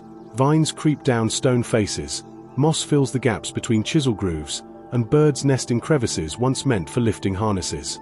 The silence here is not empty, but dense, as if the mountain itself remembers the grand plans that once echoed across its face. Some visitors describe the feeling of walking through a forgotten epic, or wandering through an archaeological dream that never fully woke into reality. Despite its obscurity to international audiences, Zongshan has fascinated scholars, historians, architects, and artists. Its design, engineering logistics, and failure have all been subjects of research and speculation. How did the Ming engineers intend to move such a weight? Would they have succeeded with more time, or was the project doomed from inception? Some modern estimates suggest that even with today's cranes and transport systems, moving the entire stele would be a monumental feat. The quarry thus functions as a cautionary monument to unchecked vision, and to the limits of even the most powerful empires. Curiously, Mount Zongshan is also surrounded by rural beauty. which contrasts with the weight of its stone. The landscape around the quarry includes bamboo groves, quiet ponds, and rolling hills, often shrouded in light mist in the early morning. A small shrine nearby honors local quarry workers, perhaps erected by descendants of those who labored in the Ming project. There are also folk stories whispered among locals, that the mountain is cursed, that strange lights are sometimes seen hovering near the stele, or that the stone itself resists being moved as an act of divine will. Visitors today can walk narrow stone paths that wind between carved sections of the mountain, climbing gently to viewing platforms where the geometry of the quarry reveals itself in full. Unlike traditional mountains that inspire or through natural height, Zongshan impresses through negative space, through what has been removed rather than what remains. Its summit is a horizontal experience rather than vertical, a deep exploration into human history carved across a flat rock face instead of sky-piercing spires. Though the mountain is a lesser-known destination compared to China's more famous peaks, it has gained increasing attention in recent years as a site of historical and cultural intrigue. Visitors often describe their experience here not as a hike or a sightseeing excursion, but as an encounter with unfinished greatness, the kind that makes you reconsider the relationship between time, effort, and impermanence. Mount Zongshan stands as a paradox in stone, massive yet silent, incomplete yet unforgettable. It is a monument not to what was built, but to what was almost built, and in that unrealized vision, it becomes more evocative than any finished temple or inscribed stele. For here lies not just granite and moss, but the weight of all human plans that ever overreached the possible, now resting quietly under the sun, waiting for the next dreamer to understand their echo. Mount Tianzhu in Anhui province is one of those rare destinations that resides quietly in the shadow of a more famous sibling, yet offers equal beauty and greater solitude. Often confused with the Tianzhu Mountains in other provinces, or simply overlooked due to the overwhelming fame of nearby Huangshan, Yellow Mountain, this version of Mount Tianzhu is one of China's best-kept alpine secrets. With its jagged granite cliffs, pillar-like rock towers, dense pine forests, and cloud-wrapped heights, Tianzhu mirrors much of Huangshan's grandeur, but without the crowds or commercialization. It is a mountain that asks nothing more than to be seen with open eyes and climbed with a quiet heart. Located in Qianshan County, southwestern Anhui, Mount Tianzhu, also known as Tianzhu Shan, or Celestial Pillar Mountain, rises to a height of approximately 1,760 meters, 5,774 feet, above sea level. Its name, Heavenly Pillar, is no mere poetic flourish. The mountain's defining feature is a cluster of soaring granite spires that erupt from the earth like the fingers of a sleeping giant or celestial needles piercing the clouds. These natural towers seem almost sculpted, their sides grooved by centuries of wind and rain, their crests often hidden by mist or crowned by tenacious, wind-bent pine trees. What immediately strikes any visitor to Tianzhu is the otherworldly geometry of the terrain. The granite here has fractured over eons into vertical walls, narrow crests, and freestanding monoliths, creating natural forms that resemble pagodas, sentinels, bridges, and stairways to nowhere. Some rocks balance on narrow bases, appearing impossible in their equilibrium. Others lean against one another as if caught mid-collapse. One of the most famous formations is called the Heavenly Pillar Rock, a vertical stone tower that rises almost unnaturally straight from the mountainside, reaching skyward like a stylus of the gods. This dramatic stone landscape is made all the more magical by the ubiquitous presence of cloud and mist, which swirl constantly over the ridges, condensing into ephemeral veils that reveal and conceal with the passing breeze. When sunlight filters through the vapor at dawn or dusk, the entire mountain glows with soft amber and silver light, casting long shadows and giving the stone towers a spectral, dreamlike quality. On particularly humid days, visitors may witness the Buddha's halo, a rare atmospheric phenomenon in which a circular rainbow appears around one's shadow projected onto the mist. Despite its relatively low profile, Mount Tianzhu has a long and profoundly rich cultural history. It has been a place of Taoist and Buddhist reverence for over a millennium, and its cliffs and forested slopes hide dozens of ancient temples, meditation caves, and calligraphic stone inscriptions. Many of these sacred sites are modest in scale but profoundly atmospheric, their incense mingling with the scent of pine, their wooden eaves groaning softly in the wind. One such temple, the Zhanru Temple, is believed to have been established during the Southern dynasties, 5th century, rebuilt many times but always maintaining its role as a center of spiritual retreat and meditation. There is also a strong literary tradition associated with Mount Tianzhu. Chinese poets and scholars from the Tang and Song dynasties left behind inscriptions carved into stone walls and cliff faces, some of which are still legible today. These verses praise the mountain's austerity, clarity, and transcendence, often comparing its jagged forms to dragon's teeth or phoenix feathers. Even during the Ming and Qing dynasties, hermits and scholars continued to ascend Qianzhou in search of solitude, inspiration, and communion with the divine. What sets Qianzhou apart from Huangshan is not just its relative obscurity, but also its less developed infrastructure, which allows the mountain to retain a raw, unfiltered authenticity. There are no cable cars slicing through the sky, no souvenir stalls cluttering the passes. Most of the trails are carved directly into the mountain stone, with steep stairways that wind sharply upward and narrow paths hugging the cliffs. Hikers ascend through shifting microclimates, from subtropical foothills to high-altitude pine woods to near-barren granite peaks, all in the space of a few hours. Though quiet, the mountain is not lifeless. The ecological diversity here is notable, with plant species ranging from rare orchids and mountain azaleas to ancient cycads and medicinal herbs. Wildlife includes golden pheasants, small mammals like civets and muntjacs, and dozens of butterfly species that hover in the forest glades. The occasional cry of a hawk or the echo of a woodpecker reminds one that Qianzhou is very much alive, even when the mist turns the world ghostly. The human connection to the mountain has continued into modern times in subtle and reverent ways. Local communities view Qianzhou not just as a scenic resource, but as a living ancestor, a mountain that protects, nourishes, and remembers. During traditional festivals such as Qingming and Mid-Autumn, locals still hike to small family shrines or ancestral tablets hidden in the forest, making offerings of fruit, incense, and folded paper. One of the unique aspects of the mountain is the absence of spectacle tourism. Instead, Qianzhou draws a different kind of traveler: pilgrims, artists, naturalists, writers, and those weary of overstimulated modern life. These visitors are not looking for an Instagram photo or a thrill. They come seeking stillness, verticality, and perspective. Things Qianzhou offers in abundance, without fanfare, and often with a quiet, humbling grace. From its sharply carved stone corridors to its hidden forest altars, from its towering granite monoliths to its silent pine glades, Mount Qianzhou is a place where the spiritual and physical worlds touch. Here, the mountain doesn't just stand before you, it stands within you, reshaping your breath, your posture, even your thoughts. It leaves visitors not overwhelmed, but subtly transformed, lighter somehow, like a burden has been lifted or a cloud cleared from the mind. In a country filled with icons and spectacles, Qianzhou remains something rarer.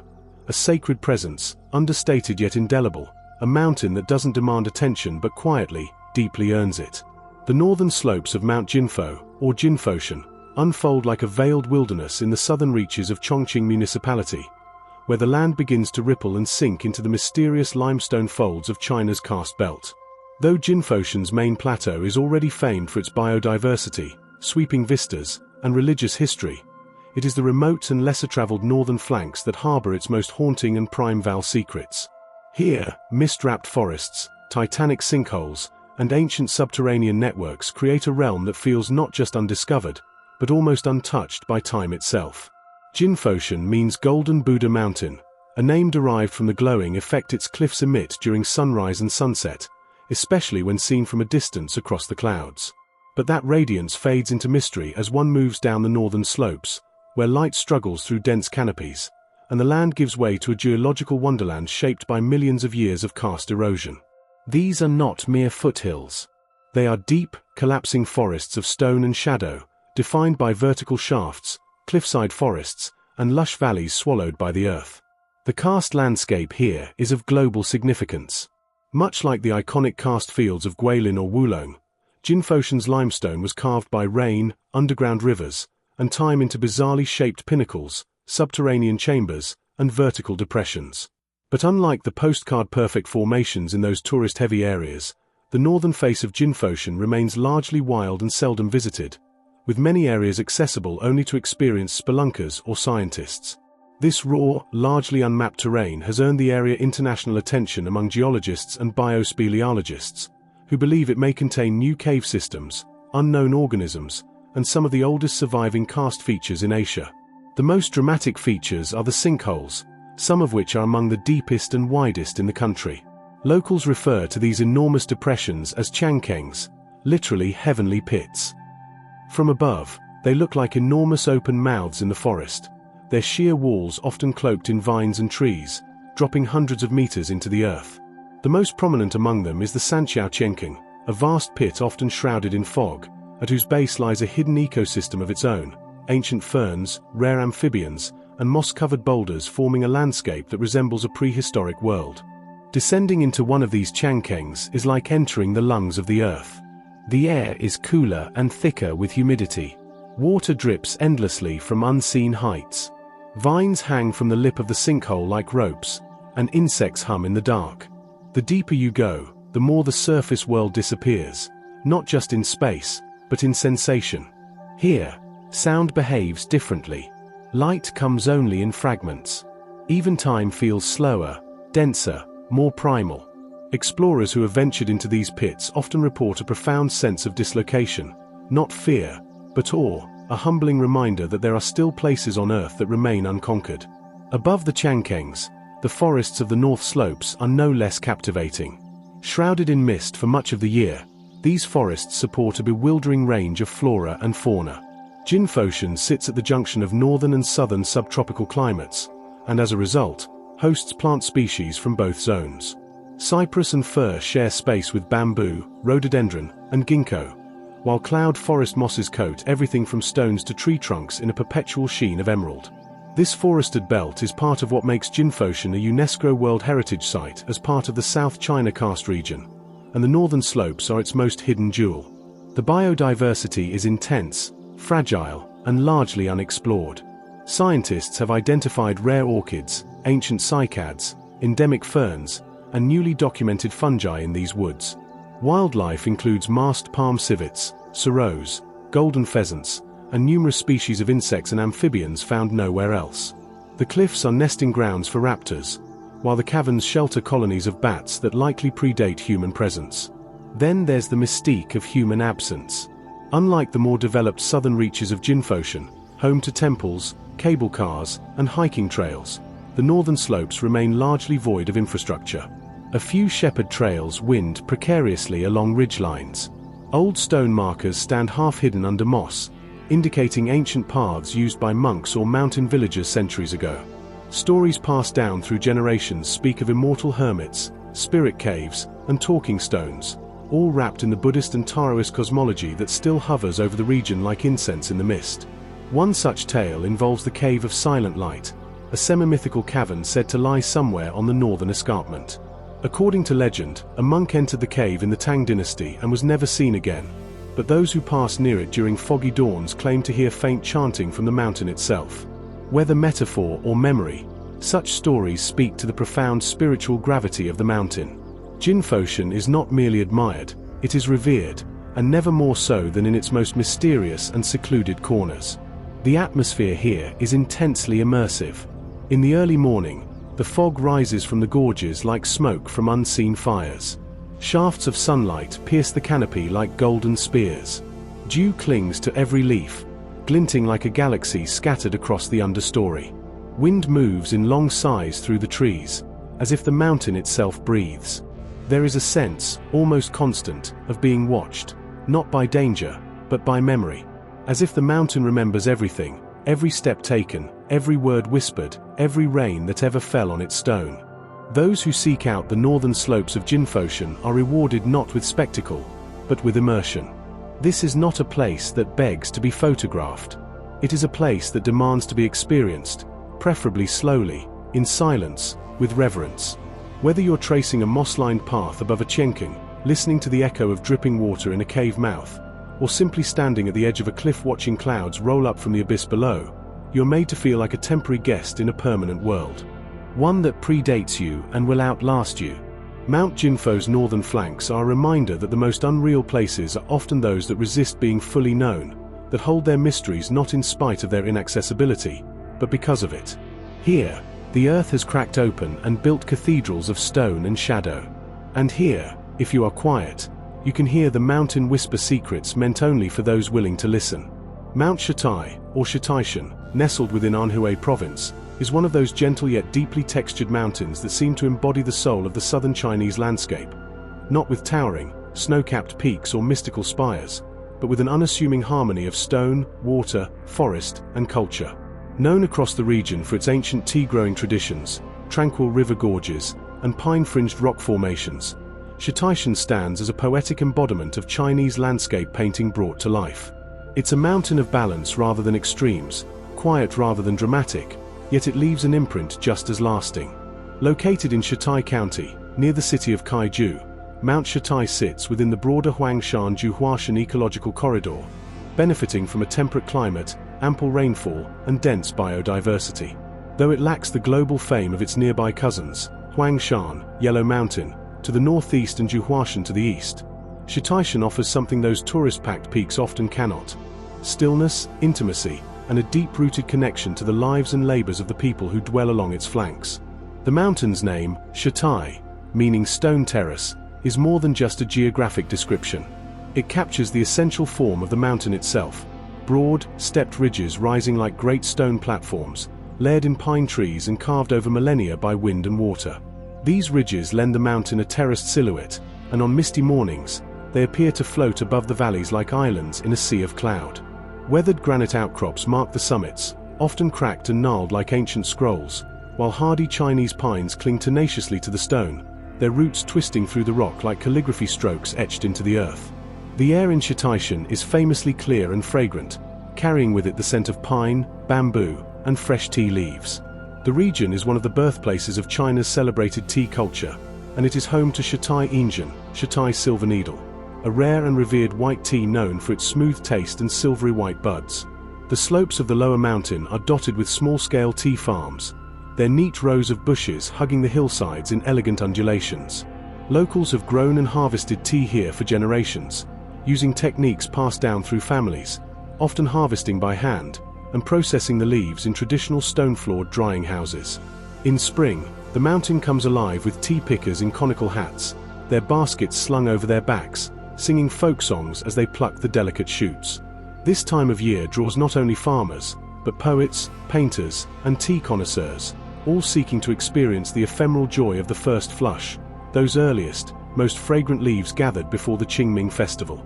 Running through the lower elevations of Shitaishan are serpentine rivers and gorges, carved over time by the ceaseless motion of water against stone.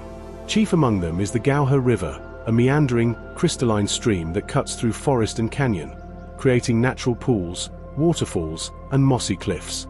Some sections of the river are navigable by small rafts or canoes, and the water is so pure that you can often see fish darting between rocks. Along its banks, you'll find groves of bamboo and wild camellia, as well as small temples and shrines hidden among the trees, places of rural spirituality, unmarked on maps but deeply cherished by locals. These river corridors also host a surprising variety of biodiversity. The valleys of Shitaishan are considered ecological transition zones, blending elements of subtropical forest with more temperate species. Eagles and kingfishers soar above the rivers. Egrets and herons stand sentinel in the shallows. In deeper woods, macaques, civets, and wild boar roam, and in the high crevices, rare mountain herbs and orchids bloom with the changing seasons. The cultural tapestry of Shitaishan is just as rich.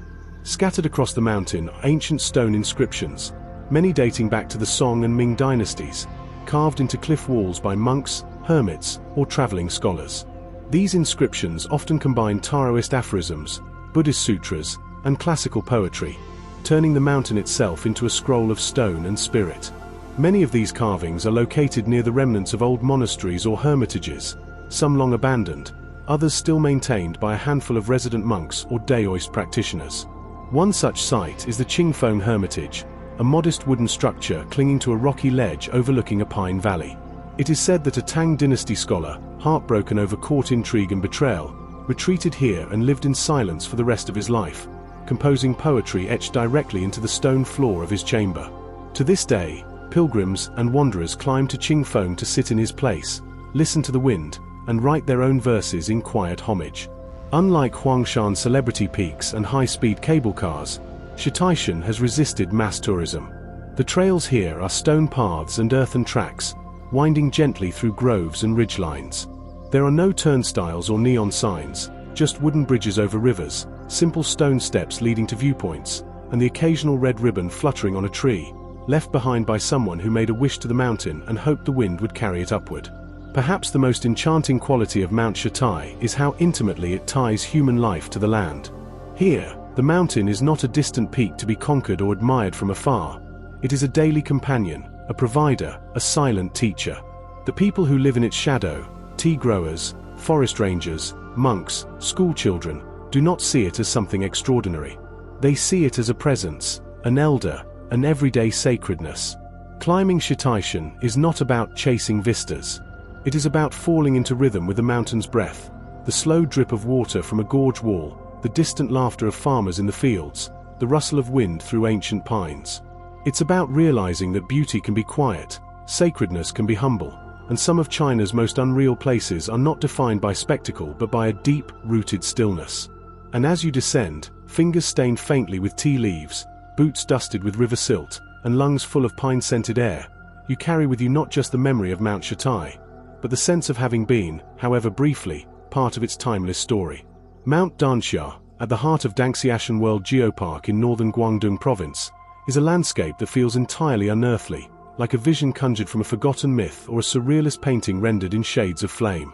Unlike the grey limestone peaks of China's famous karst regions or the granite tors of the Huangshan Ranges, Mount Danxia is sculpted from red sandstone, eroded over millions of years into smooth, undulating cliffs, freestanding towers, natural bridges, narrow ridgelines, and curving canyons. Its crimson terrain glows under the sun and deepens into shades of burnt sienna and copper during twilight, giving it the nickname, China's Red Stone Park. The term Danxia itself now refers to an entire category of landform, Danxia landforms, which occur in several parts of China, but this original Danxia, the one in Guangdong, remains the archetype, the most iconic and visually staggering. It's no surprise that this site, covering more than 290 square kilometers, was designated a UNESCO World Heritage Site in 2010 as part of the China Danxia serial nomination. It represents not only a geological wonder but also a cultural and spiritual landscape that has captivated poets, monks, and emperors for centuries. The formation of Mount Danxia dates back to the Cretaceous period, when layers of red sandstone and conglomerate were deposited by rivers, then lifted and folded by tectonic forces. Over eons, wind, rain, and temperature shifts wore these rocks into their current extraordinary shapes. The result is a series of vertiginous cliffs, rounded domes, and narrow rock walls, many of which resemble animals, humans, or mythical symbols. The area's most famous rock is the startlingly shaped Yang Yuan stone, or male stone, a natural pillar that bears an uncanny resemblance to a human phallus. Across the valley sits its companion, the Yin Yuan stone, or female stone, completing a cosmic balance that reflects the mountain's deep Taoist symbolism.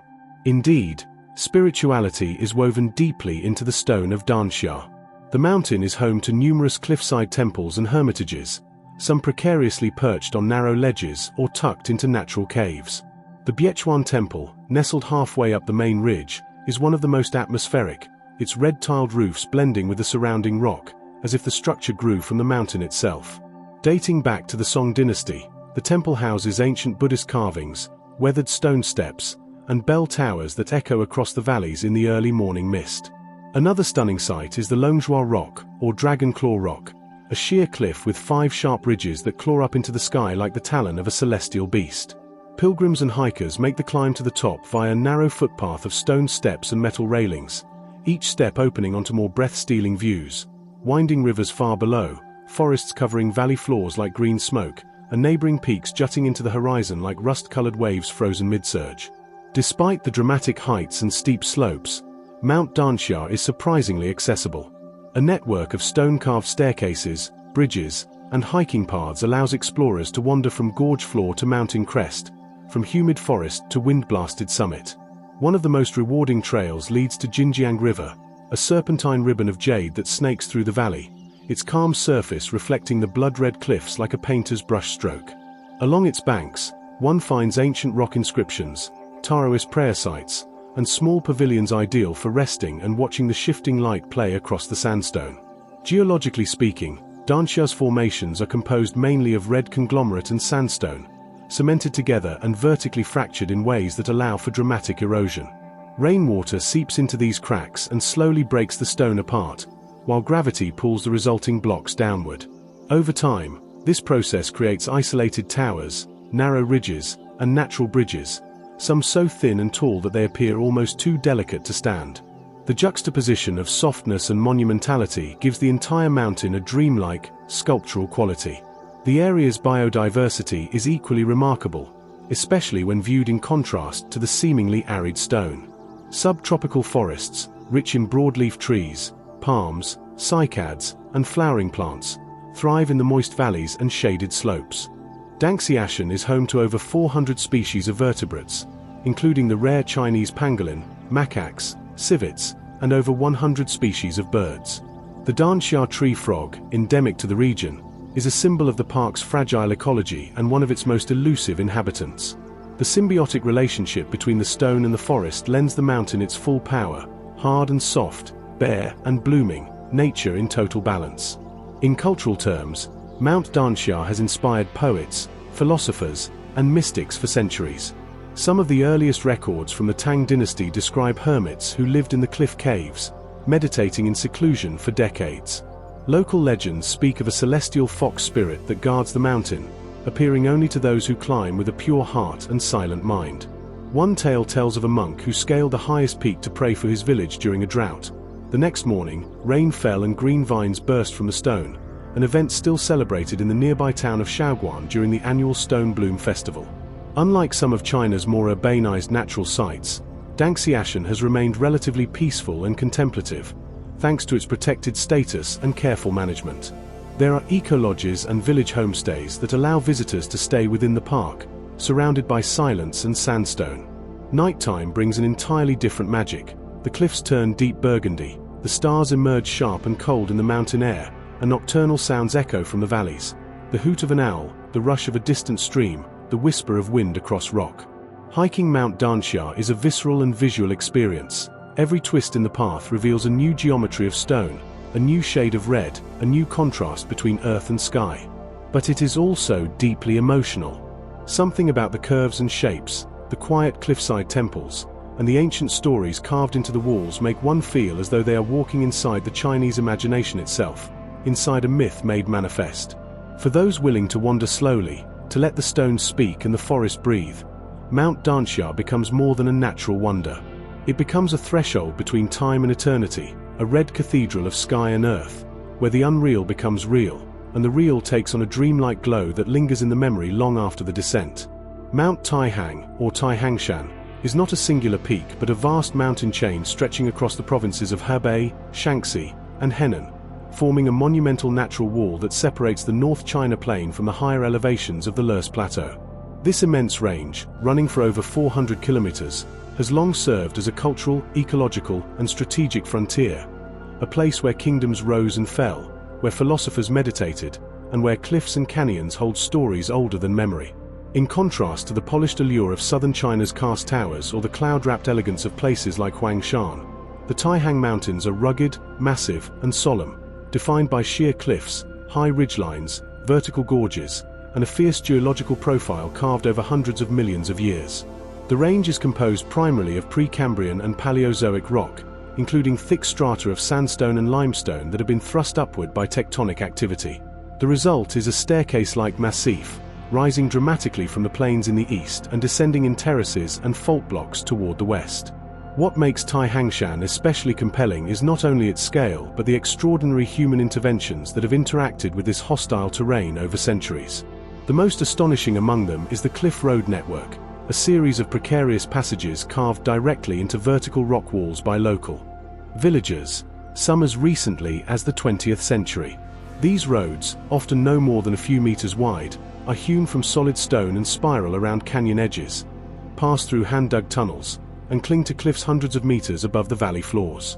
They are testaments to persistence and necessity, a fusion of engineering and survival born out of geographical isolation. One of the most famous examples is the Guoliang Tunnel Road in Henan Province, known as the road that does not tolerate mistakes.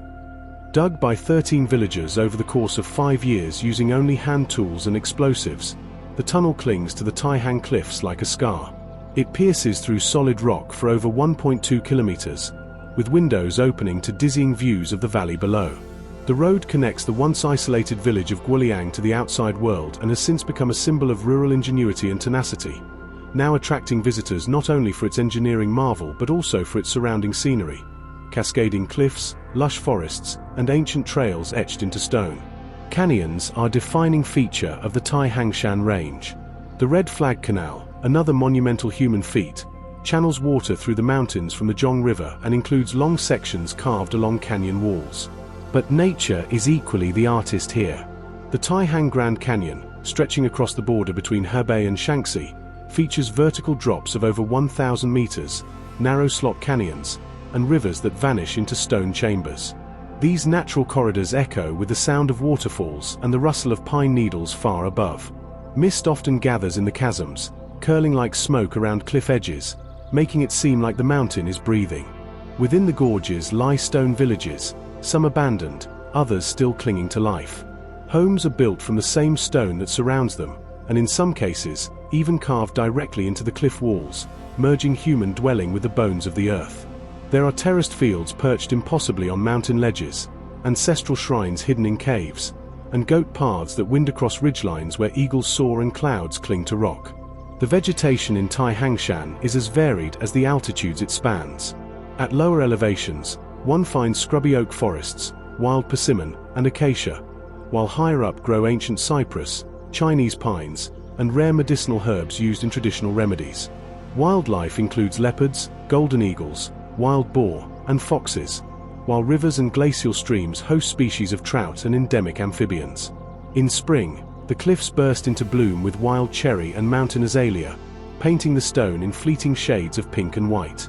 Taihangshan has long been a refuge of the spirit. Its remoteness and scale have drawn monks, poets, rebels, and wanderers. During the Eastern Jin dynasty, Buddhist monks established temples in the cliffside caves, some of which still stand.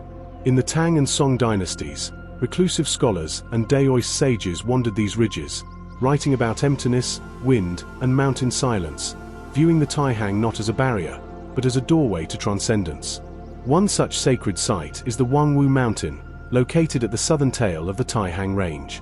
It is considered one of the birthplaces of Chinese Taoism and is home to the Xuandu Temple, which dates back more than 1,700 years. Legends claim that Zhong Daoling, the founder of the Way of the Celestial Masters sect, once meditated here, and the mountain continues to be a pilgrimage site for Daoist practitioners seeking clarity in its austere heights. The cultural weight of the Taihang Mountains is immense. They have appeared in classical poetry, revolutionary songs, local mythology, and even modern cinema. During the Chinese Civil War, the range served as a guerrilla base and sanctuary. In ancient times, it was considered the backbone of the north, a place of strength and struggle, where armies moved through hidden passes and emperors sought divine favor. The famous saying, "If the Taihang Mountains move, all of China will feel it," speaks not only to tectonics, but to symbolism. The Taihangs represent endurance, hardship, and resolve. Yet, despite this legacy, much of Taihangshan remains off the beaten path. Its grandest views and narrowest gorges are still the domain of farmers, herders, pilgrims, and intrepid hikers. Remote villages hang on to tradition with a tenacity that matches the stone they inhabit. In places like Xiangyang, Luojiagu, and Sheningtai, visitors may be invited to sip homemade millet wine, listen to folk songs echo across valleys, or sleep in cliff-hugging guest houses where the stars burn fiercely in the unpolluted mountain night. Walking the Taihang Mountains is not merely a physical journey. It is an experience of stone memory, where each cliff seems to remember the passage of time, and each trail tells the story of resistance, both natural and human. Whether threading through the tunnel roads, gazing across an endless canyon, or resting beside a moss-covered inscription in an abandoned temple, one is constantly reminded that this mountain chain is alive, not just geologically, but historically, culturally, and spiritually. Mount Taihang doesn't shout its majesty. It lets you discover it step by step, switchback by switchback, breath by breath. And in doing so, it becomes not just a backdrop to China's history, but a living, breathing pillar of its soul. Mount Laojun in Yunnan province, often overshadowed by its more famous namesake in Henan, is a realm of spiritual reverence, ecological wonder, and mythic isolation tucked deep in the far reaches of northwestern Yunnan, not far from the ancient town of Lijiang. This version of Laojun Mountain, or Laojianshan, is an entirely different beast, a part of the Three Parallel Rivers region, a UNESCO World Heritage Site, and an ethereal intersection of Tibetan Buddhism, Daoist mythology, and raw Himalayan wilderness. It is a place that appears less as a destination and more as a threshold between worlds, where golden temples cling to cliffs and clouds move like thoughts across the broken spine of the earth. Rising to altitudes of over 4,200 meters, nearly 14,000 feet, Mount Laojun is one of the highest and most sacred peaks in this portion of Yunnan. It belongs to the Hengduan mountain range, which connects the snow-capped plateaus of Tibet to the lush valleys of southwest China. This makes the mountain not only a biological corridor but also a cultural frontier, where Han, Bai, Lisu, Naxi, and Tibetan communities all converge, each bringing their stories, languages, and reverence for the mountain itself. At the heart of Mount Laojun's mystique is its name. Laojun is an honorific title for Laozi, the legendary sage and founder of Taoism. According to local legend, Laozi once rested on the peak during his westward journey, and his spiritual essence imbued the mountain with protective power. But in Yunnan, the mountain's spiritual significance doesn't end with Taoism. It also overlaps deeply with Tibetan Buddhist lore. In Tibetan, the mountain is associated with one of the sacred protectors of the region, and its ridges and valleys are believed to be inhabited by dakinis, spirit guardians, and hidden treasures of Dharma, concealed by enlightened beings for future revelation. The mountain's visual signature is its array of sharp granite peaks, sculpted by glaciation and time into surreal, spire-like towers that pierce the sky. These formations are most famously seen in the 99 Dragon Ridges, a vast spine of narrow rock crests that run like serrated knives across the mountaintop. These ridges are so narrow that in places, only one person can pass at a time, with sheer drops on both sides, offering views that are both breathtaking and vertigo-inducing. When the clouds clear, one can see far into the valleys below, where the Lancang, Mekong, Jinsho, Upper Yangtze, and Nujiang, Salween, rivers wind like silk threads through enormous gorges. The climate and ecology of Laojianshan are just as striking. The elevation gradient supports everything from temperate forests and alpine meadows to subnival shrublands. This vertical zoning gives rise to an incredible biodiversity, including over 1,000 species of vascular plants, many of which are endemic. In fact, Laojianshan is considered one of the core zones for wild rhododendrons in the world, with more than 60 species, some blooming in rich reds and purples, others in pale gold or ghostly white along craggy cliff paths. The mountain is also a refuge for rare and endangered fauna. Yunnan snub-nosed monkeys, clouded leopards, Himalayan tarkeens, and black bears all inhabit its dense, protected forests. Birdwatchers and naturalists come here to glimpse pheasants, horned larks, blood pheasants, and even Tibetan snowcocks.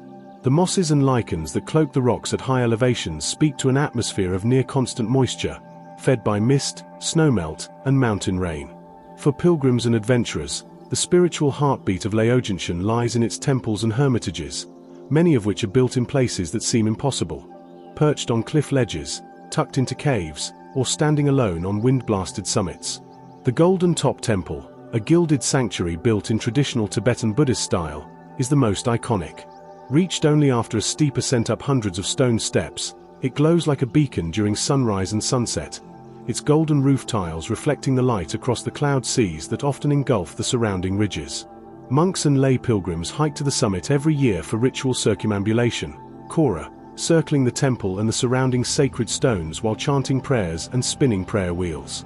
Many tie colorful prayer flags along the ridgelines, white for air, blue for sky, red for fire, green for water, and yellow for earth, which flutter constantly in the wind, sending prayers into the void. Some carry tsa, small clay tablets inscribed with mantras, and place them in crevices or under sacred cairns to honor ancestors or seek spiritual merit. Mount Laojun is also central to hidden treasure texts, or terma, in Tibetan Buddhist belief. Texts and teachings said to be hidden by past masters and revealed only when the time is right.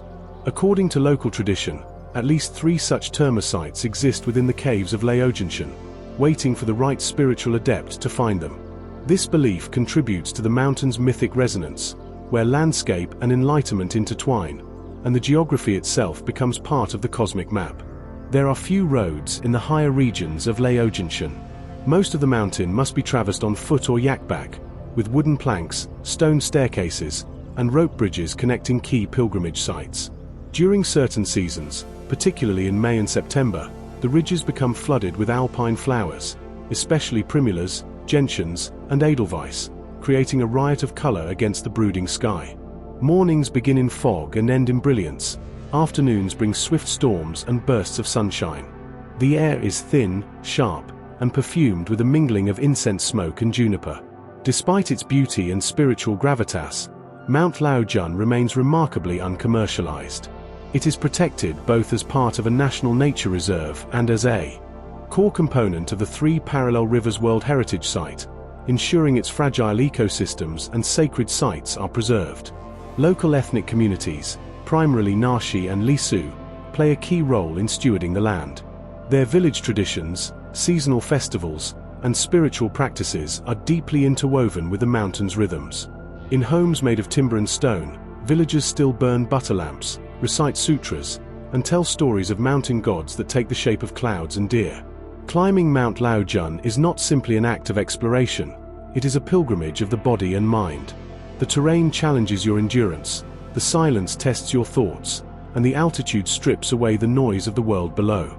And when you stand at the summit, surrounded by the silence of sky and stone, with the three rivers far below and the wind carrying prayers in all directions, you don't just witness the mountain. You dissolve into it. For those willing to walk its narrow ridges, breathe its thin air, and listen to its ancient voice, Mount Zongsan in Yunnan becomes not just one of the most unreal places in China, but a mirror held up to the soul itself. Mount Shibapanling, also known as Shibapan Ridge, is one of the lesser-known but deeply mesmerizing corners of Guizhou province, nestled within the province's undulating karst topography. Though it remains outside the spotlight of mainstream tourism, this otherworldly landscape of sharp limestone ridges, fog-drenched gorges, and labyrinthine stone forests presents one of China's most surreal and untouched natural environments. It is a realm sculpted not by human hands but by deep time, elemental forces, and the silent work of water threading its way through the land over countless millennia. The name Shibapan translates roughly to 18 turns ridge, and it refers to the narrow, winding path that curls its way precariously up the spine of the mountain.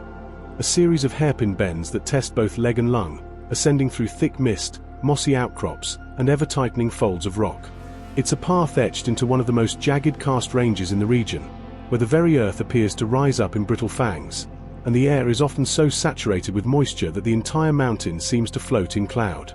What sets Shibapanling apart from other peaks in China's vast interior is its stone forest geography. Part of the same geological lineage that produced the more famous stone forest, Shilin, near Kunming, but with a wilder, more rugged character. Here, towers of limestone erupt from the ground in tightly packed formations, like a field of petrified trees or jagged spears aimed skyward. The limestone has been eroded into spires, blades, and slabs, split by fractures and sinkholes, creating a natural maze where every turn leads to a different geometry of light and shadow. During certain times of the year, particularly spring and autumn, the valleys surrounding the ridge become completely engulfed in cloud. From above, the scene is nothing short of dreamlike, grey and silver pinnacles rising through a rolling sea of white, with patches of forest dotting the landscape like islands in a drifting fog. The contrast between the jagged rock and the ephemeral mist gives Shibapanling an uncanny, near-mystical atmosphere, as though the mountain exists halfway between the real world and some forgotten realm of spirits and stone. The ecology of Shibapanling is as intricate as its terrain. Its karst environment creates numerous microclimates and isolated habitats, which in turn support a rich diversity of plant life, much of it endemic to the region. Within crevices and sunless hollows grow ferns, mosses, wild orchids, and cycads, while the sunnier ridges and valleys support camphor trees, bamboo groves, azaleas, and patches of ancient pine. Hidden springs emerge from rock faces and vanish into caves, creating seasonal streams that nourish pools lined with water lilies and echo softly through the stone corridors. In terms of fauna, the area is home to species adapted to life in high moisture, low light conditions. Clouded leopards, though rarely seen, are known to roam the denser woodlands. Civet cats, masked palm civets, muntjacs, and wild boar are more common. Among the rocks and cliffs, one might spot eagles, owls, and crested serpent eagles hunting from the heights. Amphibians thrive in the damp climate, especially in the limestone sinkholes and seasonal pools that pockmark the valleys. Giant salamanders, colorful frogs, and stone-perching toads are part of the hidden life that thrives here. Human interaction with the Shiba paneling landscape has been minimal and respectful, primarily due to the mountain's difficult terrain and limited accessibility. However, for local Miao and Bui ethnic communities, Shiba paneling is not just a landmark but a spiritual presence, a guardian ridge said to protect their villages and water sources. Oral traditions passed down through generations tell of spirit beings and ancestral figures who once lived among the stone pillars or transformed into birds and clouds, watching over the land. Offerings of rice wine and incense are still made at small shrines nestled within rock hollows, and during seasonal festivals, villagers hike up the ridge to light lanterns and sing ancient ballads that echo hauntingly through the crags. Some of the most remarkable sights in the Shiba paneling area are its hidden caves, many of which remain unexplored or only partially mapped. These include limestone chambers adorned with stalactites and flowstone curtains, as well as vertical shafts that plunge hundreds of meters into the mountain. It is said that some caves contain underground rivers and echo chambers, used in the past as places of meditation or refuge. Explorers and speleologists who venture into these depths report a strange sense of silence, not mere absence of sound, but a thick, resonant quiet that seems to press inward from the rock itself. As for access, Shiba paneling is not yet developed for mass tourism, and that is a gift. The mountain can be reached from southern Guizhou towns via narrow mountain roads that wind through forested passes, past rice terraces, waterfalls, and old stone bridges. In most cases, you'll need to hike several kilometers through mossy forest paths and wet stone stairs to reach the upper ridges. Local guides, often from nearby villages, know the safest routes and share insights not just about the terrain but also the mountain's spiritual identity, its moods, omens, and breath, as they call the ever-changing fog. And this fog, this ever-present mist, is more than weather. It defines Shiba paneling's personality. In the morning, it hangs low and still, casting long shadows and bathing the stone forest in an eerie blue-gray light. By midday, it lifts in shimmering waves, revealing sudden panoramas of jagged spires or distant hills. Come afternoon, it returns again, thicker than before, closing off the world like a veil, and reminding you that not all mountains are made to be seen fully, some are meant to be felt. Perhaps the most unreal quality of Mount Shiba paneling is how it manages to be so ancient, yet so alive. Every rock bears the imprint of vanished seas, every fold in the earth tells a story of tectonic convulsion. And yet, it is alive with moss, wind, and water, changing with the seasons, speaking in rustles, echoes, and silence. This is not a mountain of postcard perfection. It is a place of texture, of layers, of secrets waiting patiently in the stone. Climbing Shiba paneling is a journey not toward a summit, but into the heart of form and void, rock and fog, myth and erosion. It doesn't scream for attention, but for those who seek it, it reveals a primeval architecture, carved by time and watched over by spirits who dwell in stone.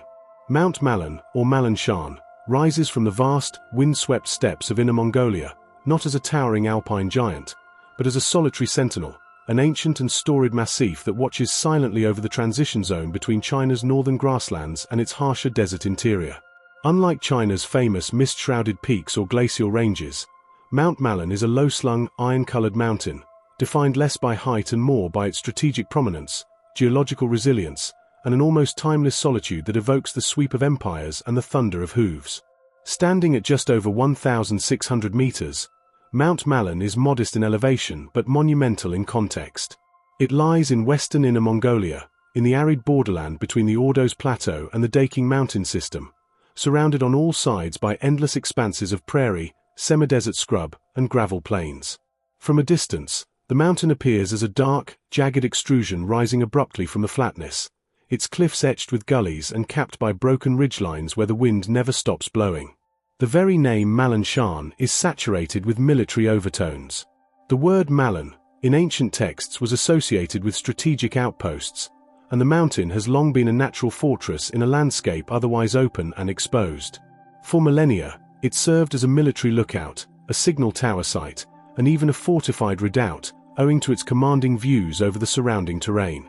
One can still trace the remains of stone ramparts and dry moat systems clinging to the upper slopes, where fortress ruins stand in windswept silence, crumbled watchtowers, walls made of dark basalt and mud brick, and shallow foundations that once housed garrisons protecting trade routes across the northern plains. Local legends tell of nomadic chieftains and Han generals who fought over control of this isolated stronghold, knowing that whoever held Malinshan could survey the movements of horse herds, caravans, and armies for miles in every direction. Archaeological surveys have uncovered bronze arrowheads, horse gear, fragments of Tang and Yuan ceramics, and even fire beacon platforms, indicating the mountain's continuous use as a military site from ancient times through the Ming dynasty. Geologically, Mount Malin is a volcanic remnant, its core composed of ancient basalt and andesite, overlaid in places by iron-rich shale and weathered conglomerate. The erosion-resistant rock has left steep escarpments and craggy cliffs that drop abruptly into surrounding grasslands. These cliffs are pocked with shallow caves and alcoves, some natural, some carved by hand to serve as lookout points, storage caches, or possibly even ritual shrines. In the early morning, the shadows cast by these ridges stretch across the steppe like the limbs of some sleeping colossus, and as the sun rises, the cliffs catch fire with ochre and burnt red, burning briefly before settling back into their dusty hues. The mountain's ecosystem reflects the ruggedness of its surroundings.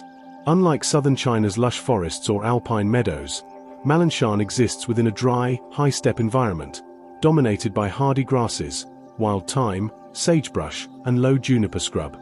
Scattered across the upper slopes are clumps of wild peony and purple aster, often clinging to crevices where a bit of soil and moisture accumulates. Lichens and dry mosses paint the rocks in shades of ochre, rust, and silver. This arid environment, though harsh, supports a range of resilient fauna. 1. May spot steppe eagles circling the thermals, Mongolian larks singing from rocky outcrops, or hares and foxes darting among the scrub. Occasionally, herds of Mongolian gazelle graze on the lower grasslands, and shepherds from nearby Kazakh and Mongol herding communities guide yaks and sheep through the wind-battered hills. The air is dry, the wind sharp, and the soundscape is defined by silence, broken only by the occasional rustle of grass, the whistle of air between stones, or the cry of a bird tracing invisible paths across the sky. Culturally, Mount Malin holds deep significance for the Mongol and Hui peoples who inhabit the surrounding regions. Seasonal festivals, such as the Naadam Fair, often include pilgrimages to the mountain's base, where elders lead ceremonies invoking the protection of sky spirits and ancestors. A single stone stupa, weathered and lichen-stained, sits alone on the mountain's south slope, believed to mark the grave of a revered horseman who died defending the mountain in a forgotten battle. Locals sometimes tie prayer scarves, kata, to the nearby shrubs or pile stones into ovus, invoking protection for their journeys and herds. In more recent history, during the 20th century, Malinshan played a quiet but pivotal role as a listening post and fallback position during times of regional unrest. Communist guerrillas are said to have hidden supplies in its caves, and signal fires were lit to warn of approaching Japanese forces during the Sino-Japanese War. Even now, the remnants of wartime communication posts and abandoned trenches can be found along its slopes, half buried by sand and time. The ascent of Mount Malin is more meditative than arduous. The ridge trail, exposed to unrelenting wind and sun, climbs steadily over gravel ridges and basalt steps, past wind-polished boulders and thorny scrub. Along the way, one may stumble upon petroglyphs etched into flat stone panels, their meanings lost to history, spirals, horse symbols, celestial patterns. At the summit, the view is panoramic and startling. To the west lie the graying dunes of the Gobi's fringe. To the east, the green-grey wash of prairie grassland rolls out like an ocean. The air smells of stone, salt, and dust, and it feels as though the mountain exists at the edge of the world. Unlike many sacred or tourist-trodden peaks in China, Mount Malin remains utterly uncommercialized. There are no ticket booths, cable cars, or formal tour groups. Access is by local road and footpath, and visitors are few, mostly nomads, herders, or curious historians. For the traveler who seeks not spectacle but solitude, not height but depth, Malinshan offers a solitary communion with time itself. Here, among the prairie-edge cliffs, the ghosts of garrisons, the wind-worn shrines, and the whispering grasses, Mount Malin stands as a forgotten citadel, a monument not just to endurance, but to the ceaseless passage of peoples, kingdoms, and wind across this ancient land. The east range of Mount Yangdang in Zhejiang province is a hushed and deeply meditative sibling to the more celebrated western peaks of the Yandangshan range. While the western sector dazzles with its dramatic rock pillars and the famed Lingfeng and Lingyan scenic areas, the eastern range remains largely untouched, a sanctuary of mossy ravines, mist-filled forests, and serpentine trails that wind through serene valleys and cascading waterfalls. If the western side is a spectacle, the east is a whisper, a subtle, sacred space where nature reveals herself in a more intimate, dreamlike rhythm. Situated near the coastal city of Wenju, the Yangdang Mountains overall are part of an ancient volcanic caldera system, shaped by millions of years of geologic upheaval and water erosion. This history left behind not just jagged peaks and stone arches, but also a labyrinth of deep gorges, shaded streams, and fantastically eroded cliffs. The East Yangdang Range, in particular, is a softer, greener, and wetter region, dominated not by bare rock, but by dense foliage, clear pools, and a network of secluded footpaths that seem to vanish into the very folds of the earth. Here, the air is often thick with mist, especially in the early morning when clouds flow like rivers through the valleys and spiderwebs glisten between pine boughs, holding the previous night's dew like pearls. The temperature remains mild year-round, which allows for lush growth. Camphor trees, magnolia, fern groves, and bamboo stands flank the trails, giving the entire region an almost Primeval feel. As you walk deeper into the range, the sound of the world fades into the ceaseless murmur of water, trickling from cliffs, splashing into stone basins, or plunging from hidden heights into crystal-clear plunge pools below. One of the East Yangdang's greatest treasures is its network of waterfalls, many unnamed, others known only to local villagers and forest monks. Among them is the quietly spectacular Shenxian waterfall, literally fairy waterfall, which tumbles down a narrow basalt gorge, enclosed on all sides by mossy cliffs. During the rainy season, its flow swells to a thunderous roar, echoing across the valleys and bathing nearby trees in a soft mist. In drier months, it becomes a gentle, silver thread, draping over the rocks like a translucent veil. Nearby, smaller falls, some no taller than a person, others dropping from sheer heights, appear around bends in the trail, often accompanied by pools of astonishing clarity, where fish dart between the reflections of overhead leaves. The East Yangdang also harbors dozens of hidden temples and hermitages, many still active but rarely visited. These are often tucked into alcoves, balanced on ledges, or shaded beneath old cypress trees, and each holds its own quiet aura of devotion. Some are dedicated to Guanyin, the Bodhisattva of compassion, others to Daoist immortals who are said to have once roamed these valleys, seeking harmony with the natural world. Their incense smoke spirals into the forest canopy, joining the mist in its endless ascent. Stone paths lined with lantern posts, many cracked and worn by time, connect these spiritual sites, allowing pilgrims to undertake meditative walks along shaded ridges and across wooden bridges that span narrow gorges. The East Range is not just about visual splendor but about sound, silence, and sensation. Birdsong here is layered and subtle. Laughing thrushes, warblers, and orioles call from the canopy, while frogs croak from pond edges, and the occasional rustle in the underbrush suggests the passing of a muntjac or civet. Insects hum in the warm seasons, and butterflies, vivid blues, iridescent greens, smoky blacks, drift like living petals across sunlit glades. The lack of heavy human presence makes this side of Yangdang a refuge for biodiversity, with many endemic species of moss, fungi, ferns, and even rare orchids thriving in its moist microclimates. There are caves too, karst grottos and lava-formed chambers, some reachable only by scrambling up root-covered trails or descending on ropes guided by local monks or herders. Inside, stalactites glisten, and the air cools perceptibly, thick with centuries of stillness. In one such cave, Zhuanyin Cave, carvings of Buddhist mantras are faintly visible on the walls, slowly being reclaimed by stone and time. Local legends say these caves were once the refuge of wandering sages who meditated in complete silence for decades, seeking wisdom in the isolation that only such places could offer. One cannot speak of the East Yangdang Range without acknowledging the deep, ancestral connection that the local people have with the land. Unlike heavily developed scenic zones, this part of the mountain range still sustains rice terraces, tea gardens, and herbal medicine farms, worked by hand much as they were 100 years ago.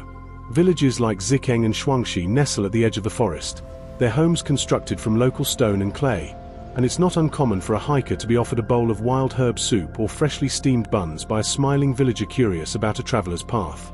The East Range is also famous, among those who know it, for its twilight hours. When the sun begins to dip beyond the western cliffs, the light filters through the forest canopy in long golden shafts, casting shadows that dance over moss and water. Fireflies begin to emerge in the summer months, twinkling between tree trunks and around ponds. Lanterns are sometimes lit in the temples as dusk falls, their reflections flickering in the water below. The mountain becomes still, holding its breath, listening to the last bird calls of the day. There is no cable car here. No loudspeaker announcements or souvenir stalls. Just wind in the leaves, stone steps softened by centuries, and the gentle scent of camellia and pine resin hanging in the moist, heavy air. The deeper you go, the more the outside world slips away. In time, your footsteps fall into rhythm with the mountain's pulse, a slow, quiet beat of water and wind, leaf and light. To walk the East Yangdang Range is not to conquer a peak, but to disappear gently into the folds of the earth, to listen and breathe, and to remember what it feels like to belong to something ancient and unhurried. It is not a spectacle to photograph and leave behind. It is an experience to absorb, to carry, and to return to in memory whenever the noise of the world grows too loud. Here, silence is sacred, and in that silence, the mountain speaks. Beyond the well-trodden pathways and temple-lined peaks of the famous Wudang Mountains in Hubei province, where tourists come in droves to admire Taoist monasteries and watch sword-dancing monks, lies a far less known, far less visited realm, the back slopes of Mount Wudang. Known locally as the Howling, or Wudang's Shadow Ridge, this side of the mountain system is a sanctuary of profound stillness, deep forests, and temples forgotten by time, where the true spirit of Wudang's mystical landscape lingers undisturbed by commercialism or ceremony. While the main face of Mount Wudang is renowned as a UNESCO World Heritage Site, the spiritual heartland of Taoism, the cradle of internal martial arts, and a repository of ancient architecture and ritual, the back slopes are its whispered legacy, its hidden breath. Stretching out along a series of remote ridges, thickly wooded valleys, and misty passes, this region remains largely inaccessible without days of hiking, and in many cases, requires guidance from locals or hermit monks who still walk the ancient trails. Geographically, these back slopes form the northern and northwestern flanks of the Wudang Range. While the front range is dotted with pilgrimage paths and stone stairways, the back is riddled with overgrown trails, collapsed footbridges, and pathways hidden beneath vines and moss. Here, nature is not curated, it is untamed. The ridges are sharp, the rock faces slick with condensation, and the trees, towering cypress, ginkgo, and ancient fir, rise with an almost reverent stillness. Mornings bring a fog so thick it muffles the world, and when the clouds lift, the entire forest seems to breathe in unison, revealing sudden glimpses of craggy outcrops or forgotten temple roofs half swallowed by foliage. Among the most hauntingly beautiful features of these back slopes are the abandoned and hidden temples, some of which are hundreds of years old, their names unlisted in most travel guides. One such sanctuary is the Qingfeng and Clear Wind Hermitage, perched precariously on a ridge deep in the forest, reachable only after crossing a narrow moss-covered stone bridge over a waterfall-fed ravine. Here, a single bronze incense burner remains in place, though the temple hall is half collapsed. Ivy climbs the old wooden beams, and bats have made roost in the rafters, but the sense of presence is undeniable, a kind of lingering spiritual weight that can be felt even in silence. Deeper still lies the Yinhe Silver River Temple, once a minor satellite of the grand temples higher on the mountain, now fully reclaimed by the woods. What remains are stone carvings of cranes, dragons, and constellations, etched along the temple's perimeter wall, and a few crumbling stupas that emerge from the forest floor like fossilized guardians. Locals say the temple was built to honor the celestial balance between yin and yang, and that even now, on moonless nights, strange lights flicker among the trees, the stars descending to visit their shrine, some say. Walking through these woods is a descent into Taoist philosophy embodied in terrain, a world of contrasts and flows, of emptiness and form, of presence and impermanence. The very forest reflects this. One moment the path is open and dappled with sunlight filtering through ginkgo leaves. The next, it narrows into a shadowed tunnel of bamboo, the only sounds the rustling of leaves and the soft drip of water from unseen springs. Occasionally, the silence is broken by the resonant clang of a bell, coming not from a tourist site, but from a hidden hermit monk's hut, where a solitary practitioner marks the turning of hours with ritual, not schedule. Flora and fauna on the back slopes are both abundant and shy. Rare herbs such as lingzhi, Ganoderma lucidum, and qianma, Gastrodia elata, flourish in the humid undergrowth, sought by traditional medicine practitioners who brave these ridges in early dawn hours. The animal life is equally elusive. Masked civets, Chinese giant salamanders, surreal, and even wild boar roam these woods, along with countless species of birds whose calls echo through the trees like whispered mantras. The endangered Wudang black monkey, once thought extinct in the region, has reportedly been spotted by locals deep in the upper canopies of the back slopes, moving silently through the trees. Among the most spiritually potent aspects of the back slopes is the presence of energy flows, known in Taoist geomancy as dragon veins. According to ancient beliefs, these are subtle lines of qi that course through mountains, and many of the hidden temples on the back slopes were deliberately built along these veins to harness and balance natural forces. Even today, monks and feng shui masters occasionally make quiet journeys to map or realign these energy paths. Hikers who stray into these areas often report dreamlike clarity, unexpected emotional release, or a sensation of being watched, not with malice, but with calm awareness. Unlike the bustling front range where thousands of pilgrims climb each year, the back slopes require intentionality and humility. There are no cable cars, no carved staircases, only muddy paths, hand-chiseled stone steps, and slippery switchbacks that vanish in overgrowth. Travelers often carry their own food and bedding, and stay in monastic guest houses, where they share warm tea, simple rice meals, and quiet evenings with the few resident monks or mountain farmers who tend to this forgotten world. Perhaps the most sacred site in the back slopes is Chenshin Platform, or the Heart of Heaven Terrace, a natural outcrop near the ridge's highest point. To reach it, one must pass through 3 hidden gates, stone arches overgrown with vines, with faded inscriptions barely visible on their lintels. At the terrace, one is rewarded not with spectacle but with stillness. There is no temple here, only a stone meditation platform, surrounded by pine, overlooking a deep, cloud-filled valley. This spot, say Taoist sages, is the true heart of Wudang, where heaven and earth are in direct communion, and where one may sit, in silence, and let go of every burden that clings to the soul. It is in places like this that the true legacy of Wudang lives on, not in the martial performances or tiled halls of the tourist sites, but in the untouched corners where the wildness of nature meets the inner quietude of Tao. On the back slopes, time moves like the mountain mists, slow, deliberate, and ephemeral. And if one listens, not with ears, but with presence, the mountain speaks in riddles of wind and pine, echoing across the ridges into eternity. To venture into the Wudang back slopes is to return to a more ancient Wudang, the one that existed before maps, before monasteries were restored and repaved. It is a place for seekers, not of scenery, but of stillness, not of monuments, but of meaning. And in that hidden world, where temples sleep and trails breathe, the mountain waits, not to be conquered, but to be understood. This video is for educational or entertainment purposes only, and information provided in the video may be incorrect. If you enjoyed the video, consider subscribing to the channel and like the video.